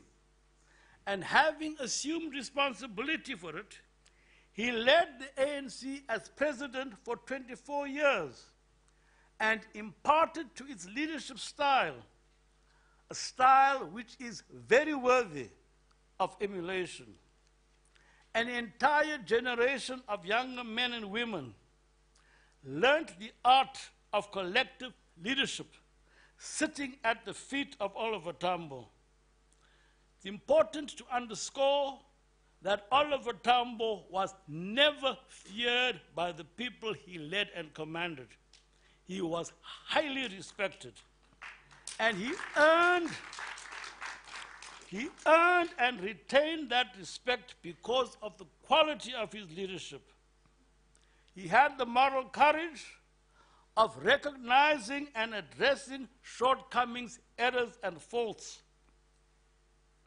Both the James Stewart Commission and the Jobodwana Commission, which was set up to investigate wrongdoing by the ANC security departments, were unprecedented amongst liberation movements. He neither attempted to cover up wrongdoing nor to confect elaborate alibis to explain them away. Under his leadership, the ANC, its members and supporters and well-wishers, built an effective anti-apartheid lobby. The moral authority it acquired was such that the apartheid regime felt compelled to counter it with costly disinformation campaigns that even caused scandals and crises in its own ranks. One recalls in this respect the so-called Muldergate scandal. South African business too, led by the Anglo-American Corporation, founded the South African Foundation to try and sanitize their own image and that of racist South Africa in extravagant media campaigns abroad. And though they continued to shield the apartheid regime, both the Reagan and Thatcher administrations thought it wiser to open a channel of direct communication with the ANC. Thus, during the 1980s, Dame Linda Chalker, representing Mr. Thatcher's government, met with Oliver Tambo in 1985. U.S. Secretary of State also met with Tambo in a formal meeting in January of 1987.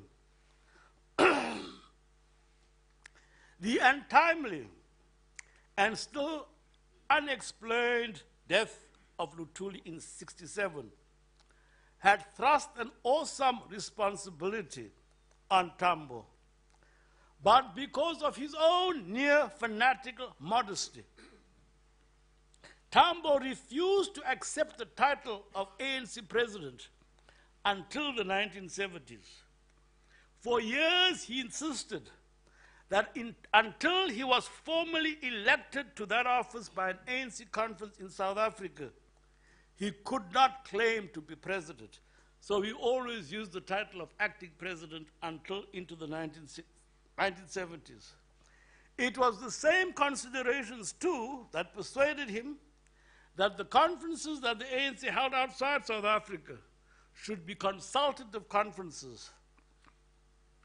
For 24 years, he led the ANC, and as a result of the influence it acquired under his able leadership, he emerged as the effective leader of South Africa's democratic movement and the critical reference point, even for his most bitter critics. Addressing mourners at the funeral of the late Canon John Collins of St. Paul's, Oliver Tambo invoked the parable of the Good Samaritan. Canon Collins, on a visit to South Africa during the 1950s, unlike the Pharisees of big business and commerce, who refused and walked past the injured traveler who had fallen amongst thieves and left him his own fate, Canon Collins had taken action. He ended his remarks with this question: why are our fellow humans even today still being robbed along that Jericho road? The fraternal act of the Good Samaritan offers humanity hope, but the real challenge is creating an environment in which the Jericho road is safe for all travelers, because it is no longer the haunt of robbers and thieves who oppress and exploit others. VC, chairman of the council, members of the faculty, this has been a long lecture, but I think it needed to be, because the man we are speaking about is one of the giants of South Africa. And as we mark the centennial of Tambo's birth, and we cast our eyes back, we see an impressive political career of one of the most outstanding alumni of Fort Hare. Another alumnus, Nelson Mandela, will always be remembered as the founder and first commander of MK. But the man who actually led MK, who was its most brilliant political strategist, was actually Oliver Tambo. Mandela founded MK in 1961. By 1964, he was in prison. After that, the responsibility for that structure fell on Tambo. He was one who appreciated that ours would be a long struggle, which required both audacity and perseverance. But he was never reckless with the lives of those whom he commanded. And when the regime demonstrated a willingness to negotiate in earnest, he seized that opportunity in order to spare our country and our people further bloodshed. Tambo's greatness resides in the fact that he always insisted on quality. He insisted on the quality of the movement he led. He insisted on the quality of its leadership. He insisted on the quality of its pronouncements. He insisted on the quality of its actions. And in his person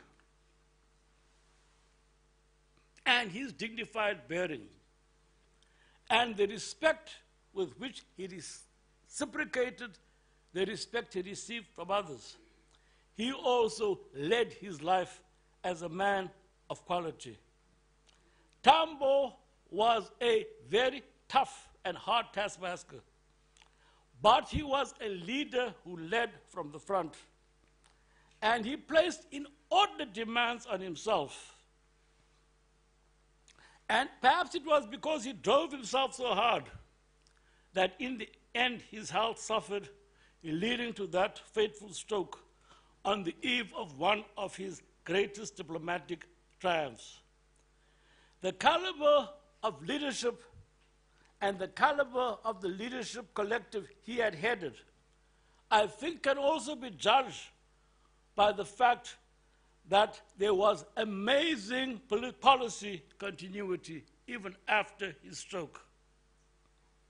There can be little doubt that OR's death was precipitated by the cowardly murder of one of his ablest military commanders, Khizani, 3 weeks before he passed.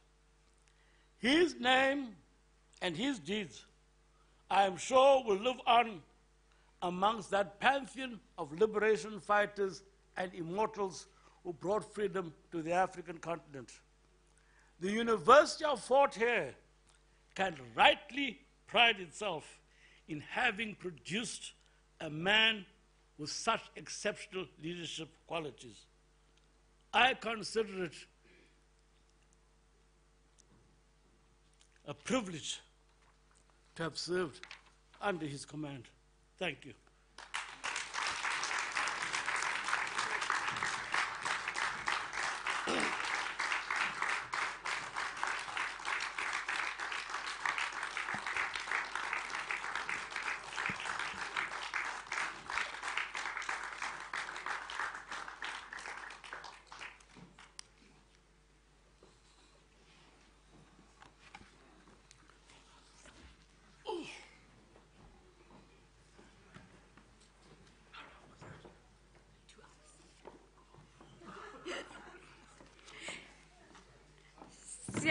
Siyabulela kakhulu tata. Kuthiwa akagqojwa xa enje. Ibimele kakade ize ibende le lecture kuba utata omkhulu Tambo. In 2 weeks' time, he would have turned 100 years old. Thank you, Mr. Paulo Jordan. Colleagues, I implore those who are sleeping in between to follow Umamu Orlane, the chair of council, on Twitter. Please do so. Yeah, just do that. Colleagues, we're running out of time. I am going to be very strict. In my previous life, I was a primary school headmistress. When I say your questions must be brief, please let them be brief, and we are going to take a maximum of only 4 questions. Okay? Just 1 round, 4 questions. And I can see number 1, number 2, number 1, number 2, number 3, number 4.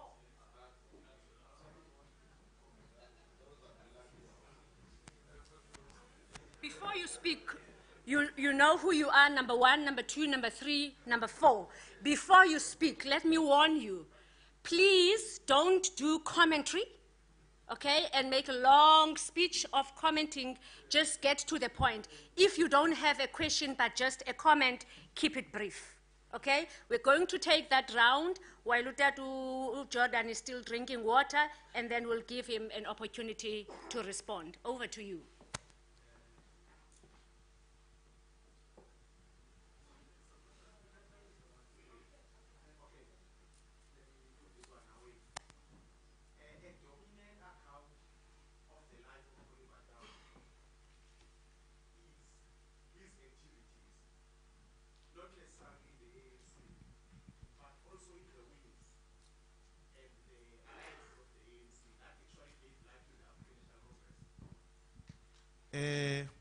Mr. Jordan makes reference of a situation where the charter that was drafted by the Youth League was actually adopted as it is by the African National Congress. This basically tells you that at the center of the life of the ANC, the wings of the ANC, your Youth League, your Veterans League, your Women's League, MK, and the alliances COSATU were the base of the struggle.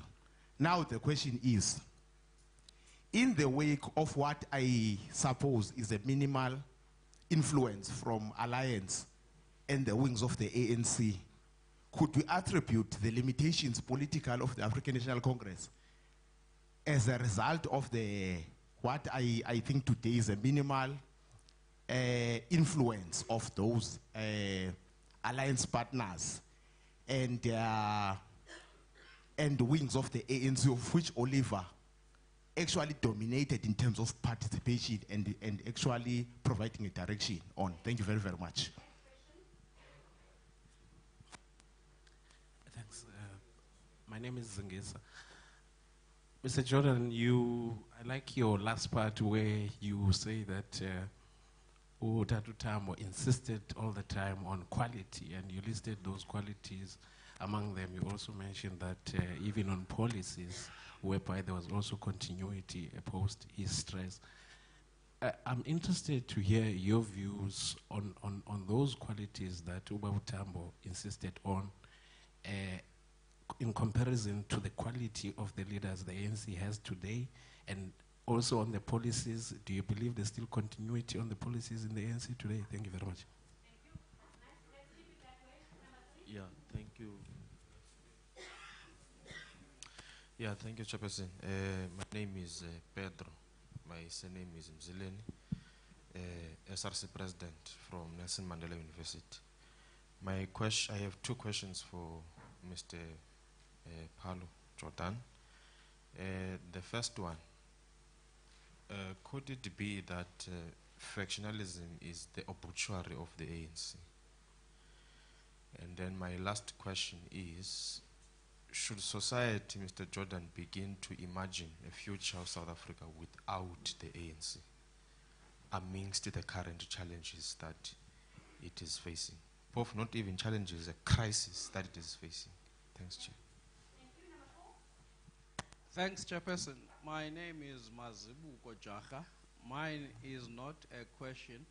It is a minority appeal to the university, but based on principle. The university is a public institution. As a public institution, it should generally be guided by the values and principles of our constitution, which Comrade Kaizana fought for. I was quite upset when we opened the event with a Christian prayer. I'm not a Christian. The majority of the country are Christian. Our constitution mandates a secular state that respects all religions. A multi-faith prayer or reference to Ngosikele Africa would have been appropriate to celebrate the person of Oliver Tambo's character. Thank you. Thank you. Okay, over to you, David.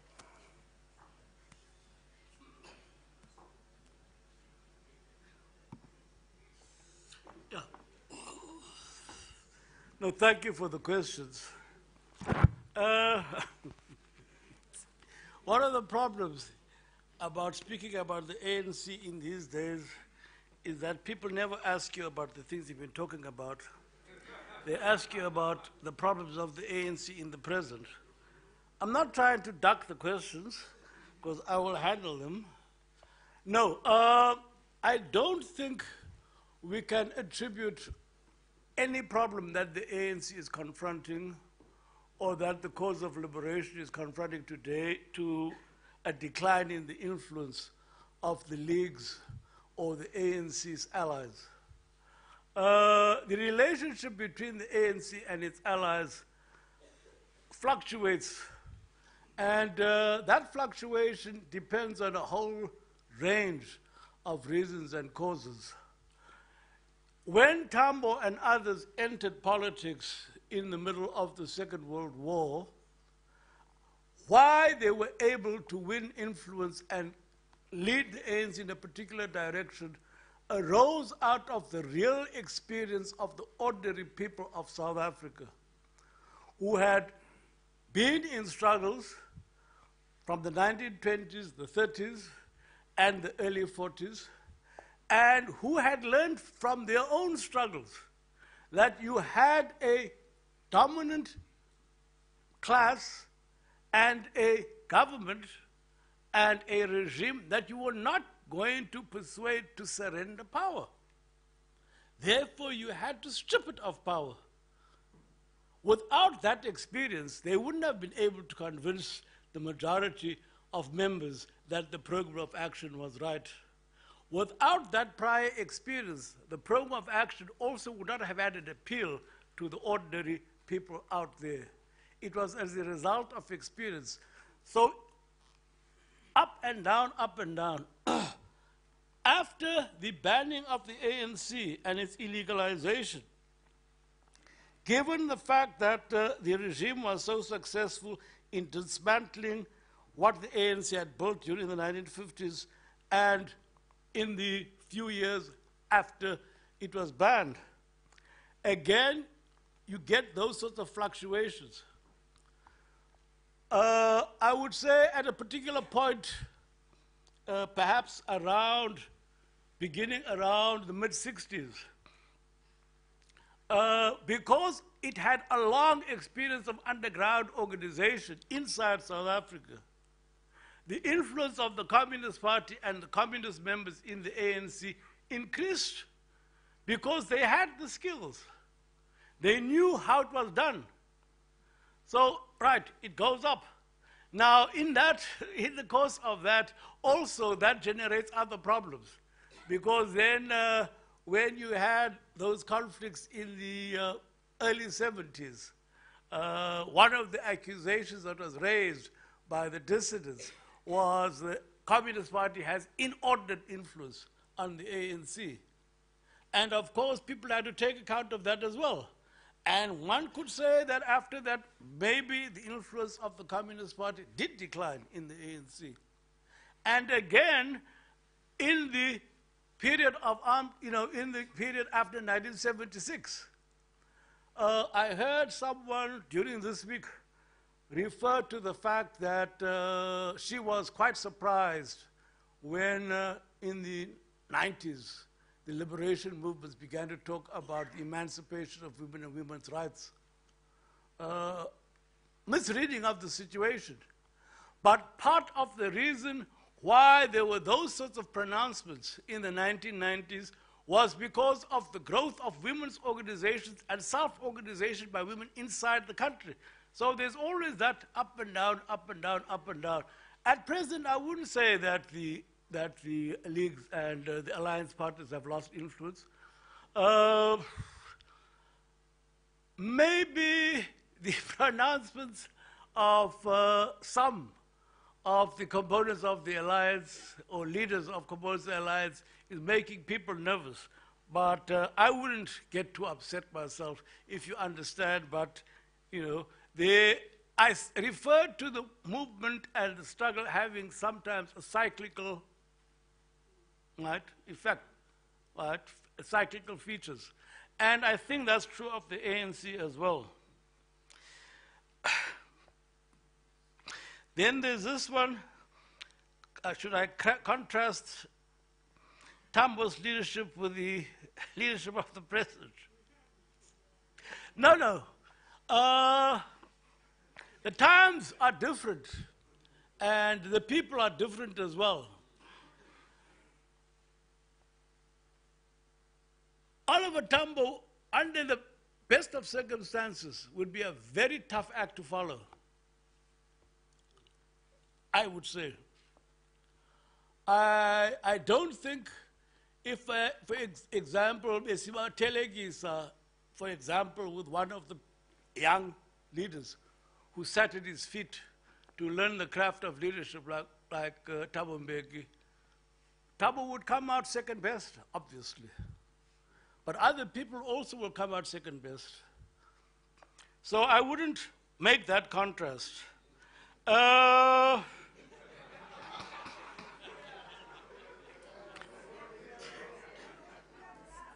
Does the style of leadership that Tambo believed in, collective leadership, has it survived his passing?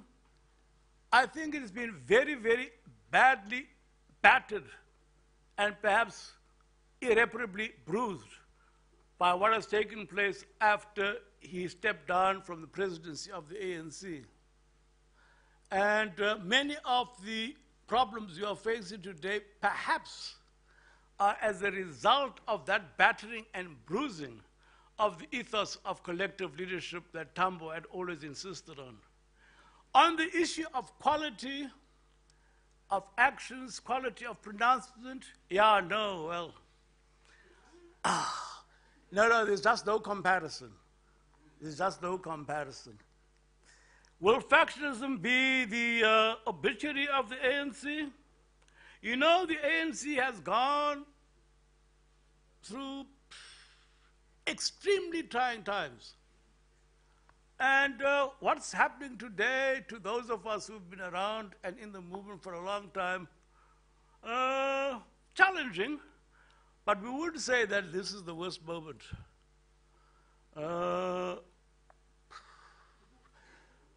There were moments during that 50 years when the ANC had to operate underground, in exile, when one would have thought, over and done with, won't come out of this one. There were moments, for example, when even what we considered our closest allies on the African continent seemed to be turning against us. There was, for example, a Lusaka Manifesto in the early 70s, which entailed the independent states of the region making pronouncements about the liberation of the subcontinent without any reference to any of the liberation movements in the region. We were all very shocked by that. And what followed that Lusaka Manifesto were actions which were very damaging, specifically to the ANC. All of a sudden, one day, the government of Tanzania submits almost an ultimatum to the ANC. We want all your people out of the capital, Dar es Salaam, and also that camp of yours we gave you in Kongwa, close it down. No more soldiers here. And we had to take very tough action in order to survive that one. Had it not been for the international support we enjoyed, MK would have been dismantled. In time, of course, we were able to persuade the Tanzanian government that it had made a big mistake. It allowed us to come back. But that was a moment at which you would have thought, oh my God, how are we going to continue? There were times when differences and quarrels amongst the leadership of the ANC looked like it would be torn apart. Had it not been for the leadership skills of someone like Tambo, it probably would have been, because the tensions were extremely high. Didn't get to the point of what happened here over the weekend, you know. But it could have. It could have. And considering that we didn't only have chairs, you can imagine what it could have been.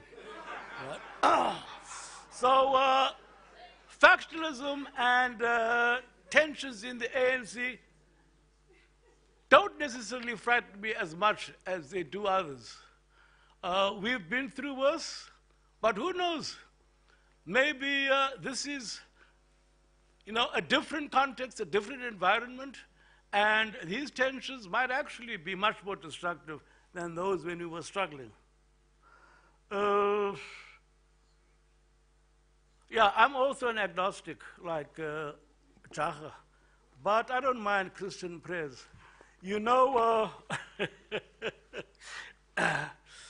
As a good agnostic, and those who are religious will forgive me, I always say the existence or non-existence of a deity is neither here nor there. If the deity exists, my believing in him or not believing in him does not affect that. So I don't mind praying. I even go to church sometimes. Thank you.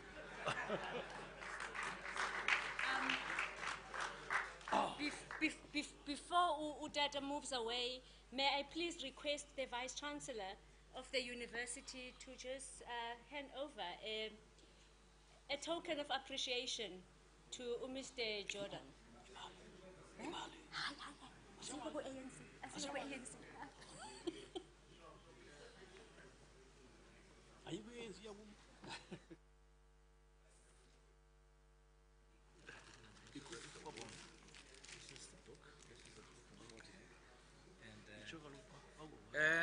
Oh, yes. Thank you very much, Mr. Paulo Jordan. And as a token of our appreciation, and also as a sign of the long-lasting connection of the Jordan family to Fort Hare, dating back to 1934, when the first Jordan landed and enrolled as a student here. We want to give you this book. This is about the centenary history of Fort Hare, published earlier this year. And thank you very much, and enjoy the reading.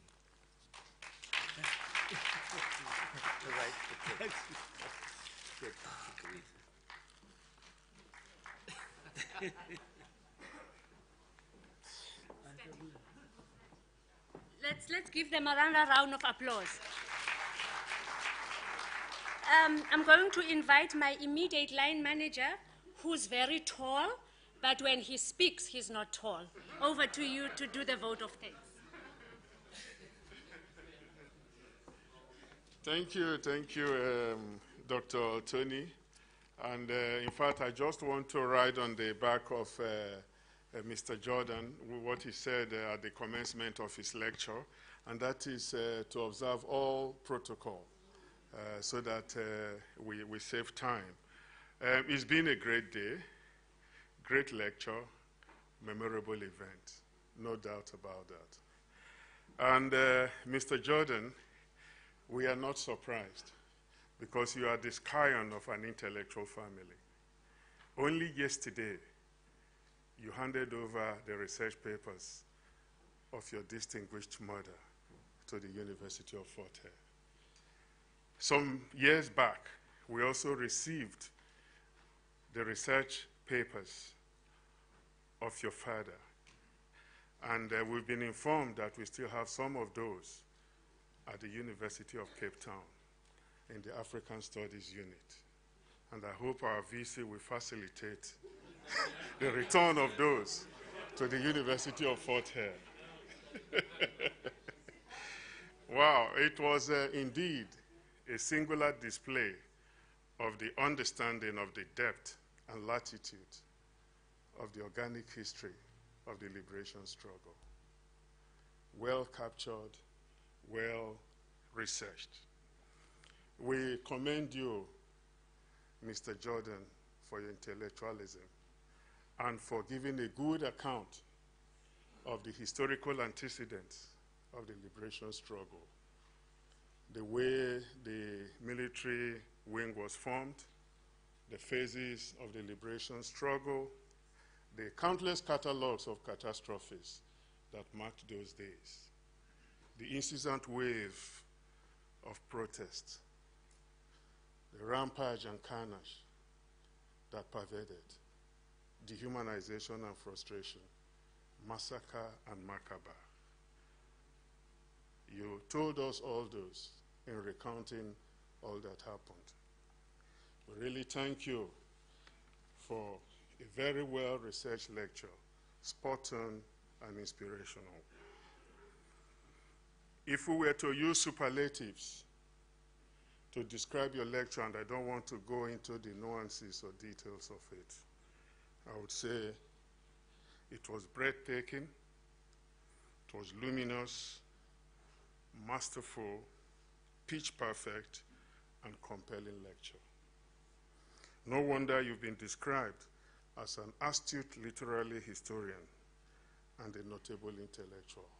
We thank you for providing such an insightful thought, and I would like us to applaud him.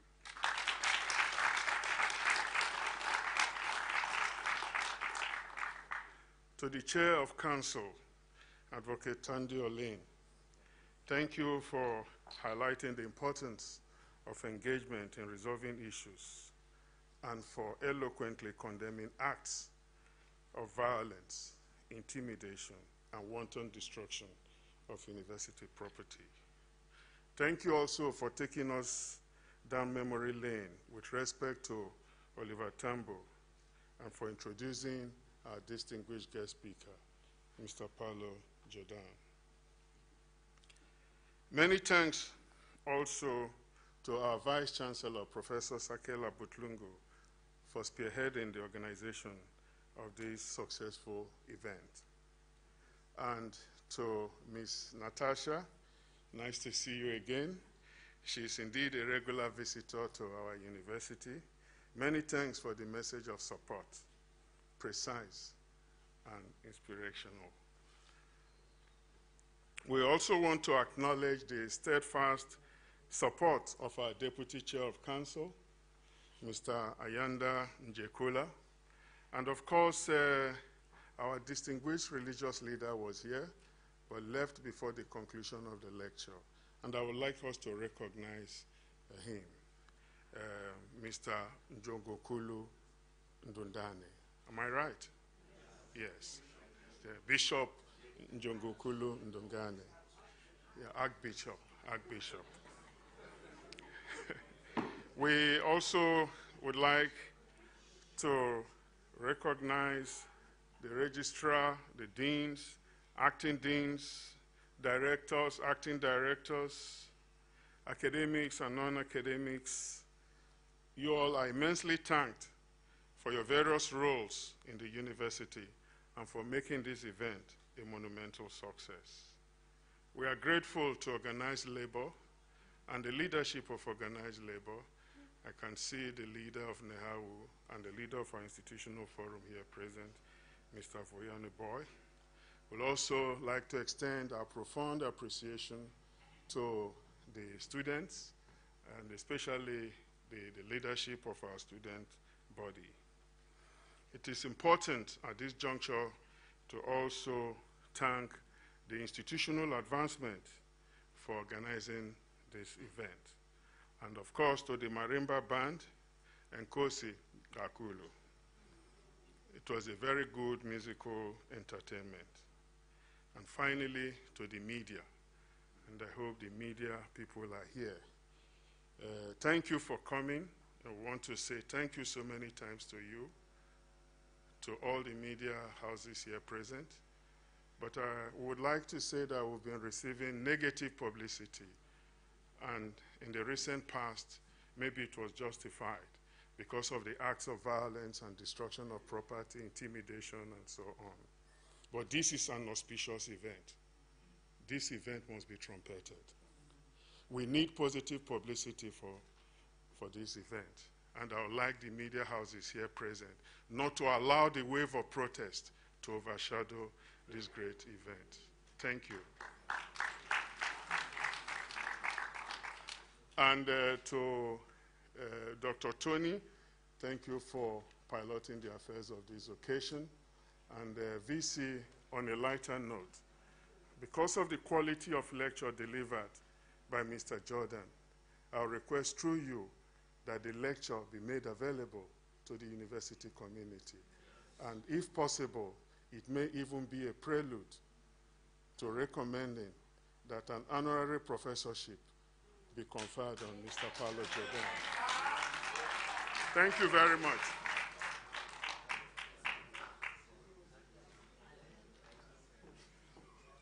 Mr. Mbiza, is the tape ready?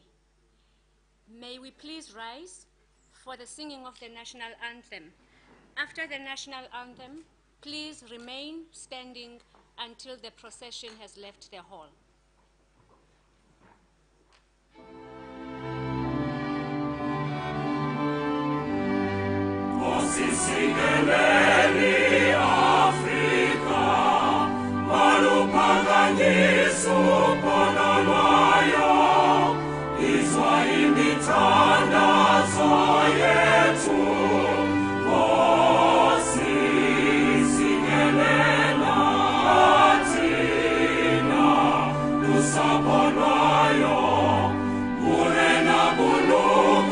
Chama sa Yesu, ufelice dintro le maswenye.